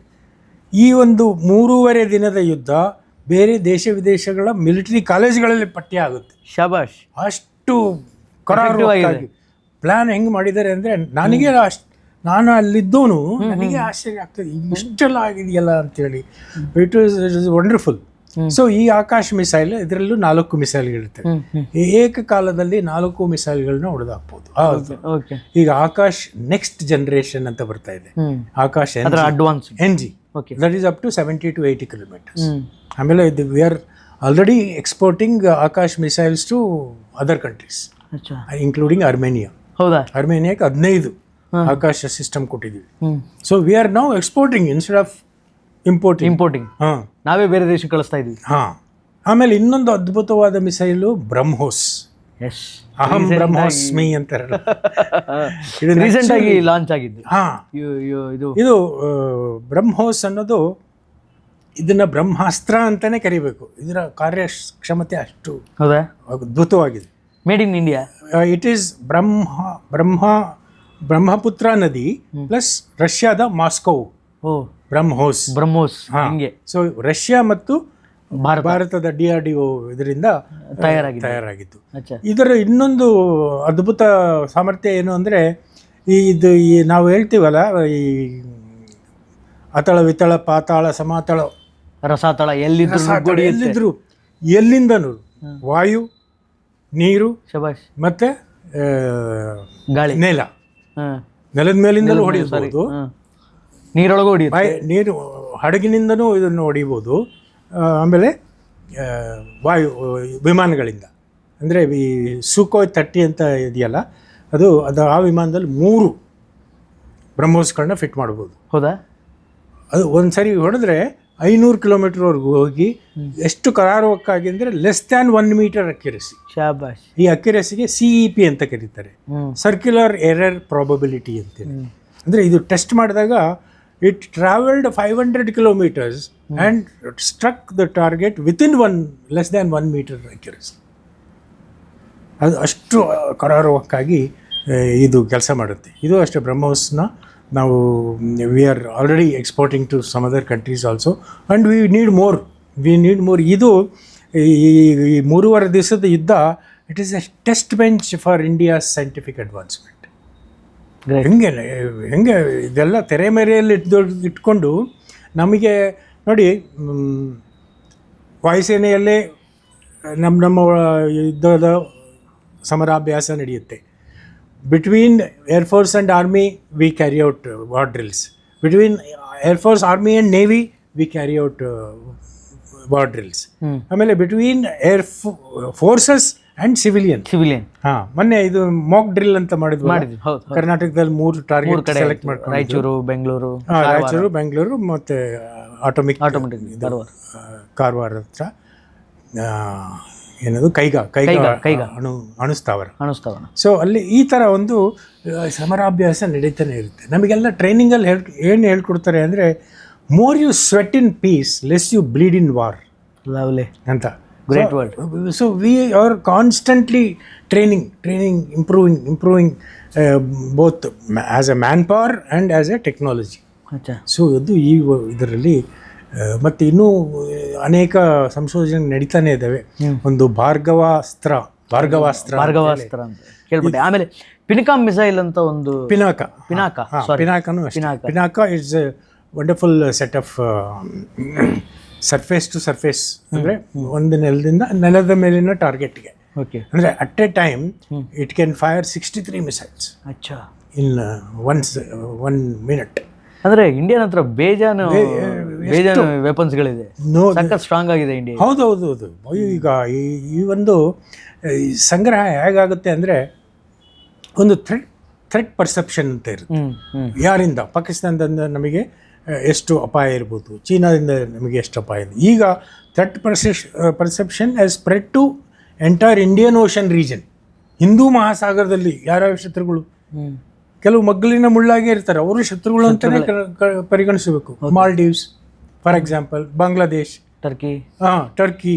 ಸೊ ಇವರನ್ನೆಲ್ಲ ಈಗ ಈ ಒಂದು ಯುದ್ಧದಲ್ಲಿ ಗೊತ್ತು, ಯಾರು ನಮ್ಮ ಶತ್ರುಗಳು, ಯಾರು ನಮ್ಮ ಮಿತ್ರರು ಅನ್ನೋದು ಗೊತ್ತಾಯ್ತು, ಭಾಳ ಕ್ಲಾರಿಟಿ ಸಿಕ್ಕಿದೆ. ಸೊ ರಷ್ಯಾ ಮತ್ತು ಇಸ್ರೇಲ್ ಬಿಟ್ಟರೆ ನಾವು ಯಾರನ್ನೂ ನಂಬಾರ್ದು. ಟ್ರಂಪ್ ಈಗ ಸೆಕೆಂಡ್ ವರ್ಷನ್ ಏನು ಬಂದಿದೆ, Trump is a mad fellow. ಈ ಎವ್ರಿಗೆ ಪ್ರತಿದಿನ ಬೆಳಗ್ಗೆ ಎದ್ದು ಈಗ what should I say to shock the world, ಆ ಥರ ಏನು ಶಾಕ್ ಕೊಡ್ಲಿ ಜಗತ್ತಿಗೆ. ಅಷ್ಟೇ. ಐ ಮೀನ್ ಈಸ್ ಯಾವ ಸಿರಿಯಾದ ಭಯೋತ್ಪಾದಕನ ಮೇಲೆ $10 ಮಿಲಿಯನ್ ಅಂದರೆ 84 ಕೋಟಿ ಅವನ ತಲೆ ಮೇಲಿತ್ತು, ನಿನ್ನೆ ಅವನ ಜೊತೆ ಕೈ ಹ್ಯಾಂಡ್ ಶೇಕ್ ಮಾಡ್ತಾ ಇದ್ದಾರೆ Trump. Is like that transactional. ಅಲ್ಲ ಸರ್, ಒಂದು ಬೇಸಿಕ್ ಕ್ವಶನ್ ಏನು ಅಂತಂದರೆ, ನಾಟ್ ಓನ್ಲಿ ಫಾರ್ ಮೀ, ಪ್ರತಿಯೊಬ್ಬ ಭಾರತೀಯನಿಗೂ ಒಂದು ಕ್ವಶನ್ ಏನು ಅಂದರೆ, ಅಲ್ಲ ಗುರು ಇದು ನನ್ನ ದೇಶ, ನಾನೇನೋ ಯುದ್ಧ ಮಾಡ್ತಿದ್ದೀನಿ, ಈ ಟ್ರಂಪ್ ಯಾವನ್ ಗುರು ಮಧ್ಯೆ ಬರೋಕ್ಕೆ, ಇವನು ಯಾರು ಮಧ್ಯೆ ಬಂದು ಯುದ್ಧ ನಿಲ್ಲಿಸು ಅಂತ ಹೇಳೋಕ್ಕೆ? ಸೊ ಟ್ರಂಪ್ ಯಾಕೆ ಮಧ್ಯಸ್ಥಿಕೆ ವಹಿಸ್ತಾ ಇದ್ದಾರೆ in between India and Pakistan ವಾರಲ್ಲಿ? ಈ 3.5 ದಿನಗಳಲ್ಲಿ ನಡೆದಿದ್ದು ವಾಯು ಯುದ್ಧ ಅಷ್ಟೇ. ಆರ್ಮಿ ಮೂವೇ ಆಗಿರಲಿಲ್ಲ, ಆರ್ಮಿ ಟ್ಯಾಂಕ್ಗಳು ಮೂವ್ ಆಗಿಲ್ಲ, ಆರ್ಮಿ ಆರ್ಟಿಲರಿ ಅಥವಾ ಆರ್ಮಿ ಇನ್ಫೆಂಟ್ರಿ ಮೂವ್ ಆಗಿರಲಿಲ್ಲ. ಇದು ಇನ್ನೂ ವಾಯು ಯುದ್ಧಕ್ಕೆ ಸೀಮಿತವಾಗಿತ್ತು. ಕ್ಷಿಪಣಿಗಳು, ಡ್ರೋನ್ಗಳು ಮತ್ತು ಯುದ್ಧ ವಿಮಾನಗಳು. ಸೊ ಇದು ವಾಯು ಯುದ್ಧದಲ್ಲಿ 3 ಹಂತ ಇರುತ್ತೆ. First is favourable air situation ಅಂತೇಳಿ, ಸೆಕೆಂಡ್ ಈಸ್ ಏರ್ ಸುಪೀರಿಯಾರಿಟಿ, ಆಮೇಲೆ ಏರ್ ಸುಪ್ರಿಮೆಸಿ. ಏರ್ ಸುಪ್ರಿಮೆಸಿ ಅಂದರೆ ಪಾಕಿಸ್ತಾನದ ಮೇಲೆ ಅಲ್ಲಿನ ಪಕ್ಷಿಗಳನ್ನು ಬಿಟ್ಟರೆ ಯಾವ ವಿಮಾನವೂ ಹಾರಾಗಿಲ್ಲ. We were already doing it. ಒಂದಿಷ್ಟು ಏರ್ ಸುಪೀರಿಯಾರಿಟಿ ಅಂತ ಬಂದಿತ್ತು, ಅಥವಾ ಫೇವರಬಲ್ ಏರ್ ಸಿಚುಯೇಷನ್ ಅಂತ ಬಂದಿತ್ತು. ಯಾಕಂದರೆ ಕೇವಲ 24-25 ನಿಮಿಷದಲ್ಲಿ 11 ವಾಯುನೆಲೆಗಳ ಮೇಲೆ ದಾಳಿ ಮಾಡಿದ್ವಿ. 11 ವಾಯುನೆಲೆ, ಪಾಕಿಸ್ತಾನದ 11 ವಾಯುನೆಲೆಗಳನ್ನು ಧ್ವಂಸ ಮಾಡಿದ್ವಿ. ಅಂದರೆ they cannot take off from that this thing. ಆಮೇಲೆ ಕೆಲವರು ಬೇರೆ ಟಾರ್ಗೆಟ್ಗಳು ಇದು ಹೊಡೆದ್ವಿ ಅಂತ ಹೇಳ್ತಾರೆ, but we will not go there. It is ascertain that ಬೇರೆ ನಮ್ಮ ಟಾರ್ಗೆಟ್ ಸಿಸ್ಟಮ್ಗಳು ಬೇರೆ ಇದ್ದವು ಅಂತೇಳಿ. ಆಮೇಲೆ ಮೊದಲನೇ ಆವೃತ್ತಿಯಲ್ಲಿ 9 ಭಯೋತ್ಪಾದಕದ ನಡುರಾತ್ರಿ ದಾಳಿ ಮಾಡಿದ್ವಿ. ಅಲ್ಲಿ 100 ಜನದ ಭಯೋತ್ಪಾದಕರು ನಾಶ ಆದರು. ಆಮೇಲೆ that was the aim. Okay, ಈಗ ನೋಡಿ, ಪ್ರತಿಯೊಂದು ಯುದ್ಧಕ್ಕೂ ಒಂದು ಉದ್ದೇಶ ಇರಬೇಕು. ಯಾಕಂದರೆ it cost money, it cost lives, it matter so much to your country. ಆಮೇಲೆ can we afford it? Yes, as a nation India can afford it, not Pakistan. They cannot afford more than 3-4 days war. So that was one of the reason they went crying to Trump. ಅದಕ್ಕೆ Trump ಹತ್ರ ಹೋಗಿ ಕಾಲು ಹಿಡ್ಕೊಂಡು ಉಳಿಸ್ಕೊಡಿ, break ಕೊಡಿ ಅಂತ. ಇನ್ನು ಮಾತುಕತೆ ಆಗಲ್ಲ ಈ ಥರ. ನೋಡಿ, ceasefire, what is ceasefire? ಇದು ಇದರ permanent or a temporary halt to the operation. ಅದೇ ಸರ್, ಅನೇಕ ಜನ ಈ ಸೀಸ್ ಫೈರ್ ಬಂದ ನಂತರ, ಸೀಸ್ ಫೈರ್ ಅಂತ ಅನೌನ್ಸ್ ಮಾಡಿದ ನಂತರ ಸುಮಾರು ಜನ ಮಾತಾಡೋಕ್ಕೆ ಸ್ಟಾರ್ಟ್ ಮಾಡಿದ್ದೇನು ಅಂತಂದರೆ, ಮೋದಿ ಟ್ರಂಪ್ ಮಾತು ಕೇಳ್ತಾ ಇದ್ದಾರೆ, ಮೋದಿ ಟ್ರಂಪಿನ ಬಾಲ ಆಗಿಬಿಟ್ಟಿದ್ದಾರೆ. ಈ ಟ್ರಂಪ್ ಮಾತು ಯಾಕೆ ಕೇಳಬೇಕಿತ್ತು ಮೋದಿ? ಹಿಂದೆ ಇಂದಿರಾ ಗಾಂಧಿ ಹಂಗೆ ಮಾಡಿಬಿಟ್ರು, ಸೀಸ್ ಫೈರನ್ನು ನಿರಾಕರಣೆ ಮಾಡಿ ಯುದ್ಧ ಮಾಡೋದು ಪ್ರಾರಂಭ ಮಾಡಿದರು. ಮೋದಿ ಯಾಕೆ ಒಪ್ಕೋಬೇಕಿತ್ತು? ಸೀಸ್ ಫೈರಿಗೆ ಒಪ್ಕೊಂಡು ಮೋದಿ ಸೋತ್ಬಿಟ್ರು. ಇಲ್ಲ, ಈಗ ನೋಡಿ, ನಾನು ಹೇಳಿದ್ನಲ್ಲ, ಪ್ರತಿಯೊಂದು ಯುದ್ಧಕ್ಕೂ ಒಂದು ಉದ್ದೇಶ ಇರುತ್ತೆ. What is the purpose? First, to loot the country's assets. ಈಗ ಹೊರಗಿನವ್ರು ಯಾಕೆ ಬಂದರು, ಮೊಘಲರು ಅವರೆಲ್ಲ ಯಾಕೆ ಭಾರತಕ್ಕೆ ಬಂದರು? To loot our country, because we are so rich. ಸೋನೆ ಕಿಚಡಿಯಾ ಅಂತ ಕರಿತಿದ್ರು ಭಾರತನ. ಸೊ ಅಲ್ಲಿ ಬಂದರು. ಆಮೇಲೆ they wanted to occupy our land. ನಾವು ಪಾಕಿಸ್ತಾನಕ್ಕೆ ಅವ್ರ ಹತ್ರ ಏನಿದೆ ಅಂತ ಸಂಪತ್ತು, ಬಿಕಾಲಿಗಳವರು ಭಿಕ್ಷೆ ಹತ್ಕೊಂಡು ಜೀವನ ನಡೆಸೋ ದೇಶವನ್ನು ನಾವು ಲೂಟಿ ಮಾಡುತ್ತೀವ? ಇಲ್ಲ. So there is that purpose is not crossed. Second, territory. ಅವರ ಪ್ರದೇಶ ಬೇಕಾ ನಮಗೆ? ಅಲ್ಲಿರೋರೆಲ್ಲ ರಾಡಿಕಲೈಸ್ಡ್ ಪೀಪಲ್. ಅವ್ರನ್ನ ಕರ್ಕೊಂಬಂದ್ರೆ ಸೆರಗಿನಲ್ಲಿ ಕೆಂಡ ನಾವೇ ಆಮೇಲೆ ನಮ್ಮ ಮೇಲೆ ತಿರುಗಿ ಬೀಳ್ತಾರೆ ಅಂಥದ್ದು. But the aim of war as conveyed by the prime minister to national security adviser, chief of defence staff ಮತ್ತು ವಾಯುಸೇನೆ, ಭೂಸೇನೆ, ನೌಕಾದಳದ ಇವರಿಗೆ ಏನಿತ್ತು? We want peace for next 30 to 40 years. Next ಭಯೋತ್ಪಾದಕ ದಾಳಿ ನಡೀಬಾರ್ದು, ಈ ಒಂದು ಉದ್ದೇಶ. ವಿ ವಾಂಟ್ ಪೀಸ್ ಅಷ್ಟೇ. ಭಯೋತ್ಪಾದಕರನ್ನು ಸುಮ್ಮನೆ ಕಳಿಸ್ತಾ ಇರೋದು, ನಮ್ಮ ಸೈನಿಕರ ಸೇಫ್ಟಿ ಈಸ್ ಕಾಂಪ್ರಮೈಸ್ಡ್. ಆಮೇಲೆ ಈ ಪಹಲ್ಗಾಮ್ ನರಮೇಧ ನಡೆದ ಸಾಯಂಕಾಲನೇ ಬಹಳ ಒಂದು ಮಹತ್ತರವಾದ ಡಿಸಿಷನ್ ತೊಗೊಂಡ್ರು. ಬಹಳ ಒಂದು ಅನ್ಯಾಯವಾದ ಸಂಧಾನಕ್ಕೆ ಯಾವಾಗ 1960 ನೆಹರು ಸಹಿ ಹಾಕಿದ್ರಲ್ಲ, ಅದನ್ನು ಸರಿಪಡಿಸೋಕ್ಕೆ ಈ ಸಿಂಧೂ ನದಿಯ ಸಂಧಾನವನ್ನು, ಟ್ರೀಟಿನ ಕ್ಯಾನ್ಸಲ್ ಮಾಡಿಬಿಟ್ರು. ಕ್ಯಾನ್ಸಲ್ ಅಂತ ಅಂದ್ರಲ್ಲ, ಕರೆಕ್ಟಾಗಿ ಅವರು politically and grammatically correct word ಏನಂದರೆ, Indus water treaty is held in abeyance till such time Pakistan credibly and irrevocably stops cross border terrorism. It's so beautifully worded. Sir actually ಏನು ಸರ್ ಇನ್ ದಸ್ ನೋಡಿ, ಆ treaty ಏನು ಹೇಳುತ್ತೆ? ಭಾರತಕ್ಕೆ ಸ್ವಾತಂತ್ರ್ಯ ಬಂದ ಮೇಲೆ ಪಾಕಿಸ್ತಾನ ಬೇರೆ ಆಯಿತು. ಅವರಿಗೆ ಎಷ್ಟು ನೀರು ಸಿಗಬೇಕು? ಒಟ್ಟು 6 ನದಿಗಳು ಭಾರತದ ಮುಖಾಂತರ ಪಾಕಿಸ್ತಾನಕ್ಕೆ ಹರಿದು ಹೋಗ್ತಾ ಇದ್ದು. ಅದರಲ್ಲಿ ಪಶ್ಚಿಮ ನದಿ 3, ಪೂರ್ವದ ನದಿ 3 ಅಂತೇಳಿ, ರಾವಿ, ಬಿಯಾಸ್, ಸಟ್ಲೆಜ್ ಅಂತ 3 ನದಿಗಳು ಪಂಜಾಬಿನ ಪ್ರಾಂತ್ಯದಿಂದ ಹರಿದು ಹೋಗ್ತಿದ್ದು ಪಾಕಿಸ್ತಾನಕ್ಕೆ. ಅದನ್ನು ಇಲ್ಲ, ಇದು ಈ ನೀರನ್ನು ಭಾರತ ಮಾತ್ರ ಯೂಸ್ ಮಾಡಬೇಕು ಅಂಥೇಳಿ ನಾವು ಅದನ್ನು ಯೂಸ್ ಮಾಡಿಕೊಂಡ್ವಿ. ಪಶ್ಚಿಮದ 3 ನದಿಗಳು ಸಿಂಧೂ ನದಿ, ಚೆನಾಬ್ ಮತ್ತು ಜೇಲಂ. ಯಾವ ಸಿಂಧೂ ನದಿಯ ಹೆಸರಿನಿಂದ ನಮ್ಮ ದೇಶದ ಸಂಸ್ಕೃತಿ ಹಿಂದೂ ದೇಶ, ಹಿಂದೂ ರಾಷ್ಟ್ರ, ಆ ನೀರನ್ನು ನಾವು ಮುಟ್ಟಂಗಿಲ್ಲ.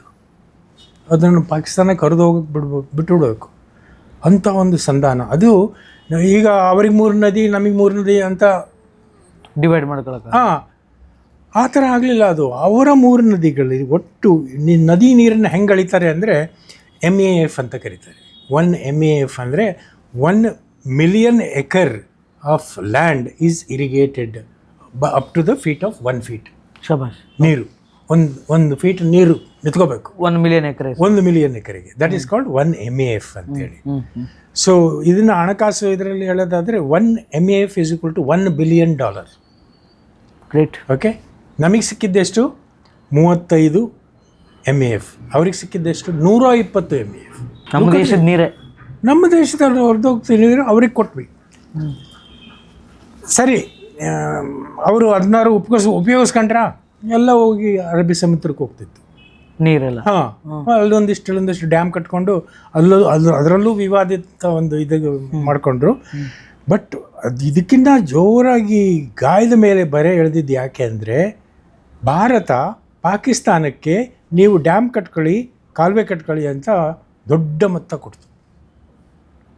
ಅದು 10 ಕಂತಿನಲ್ಲಿ 10 ವರ್ಷ.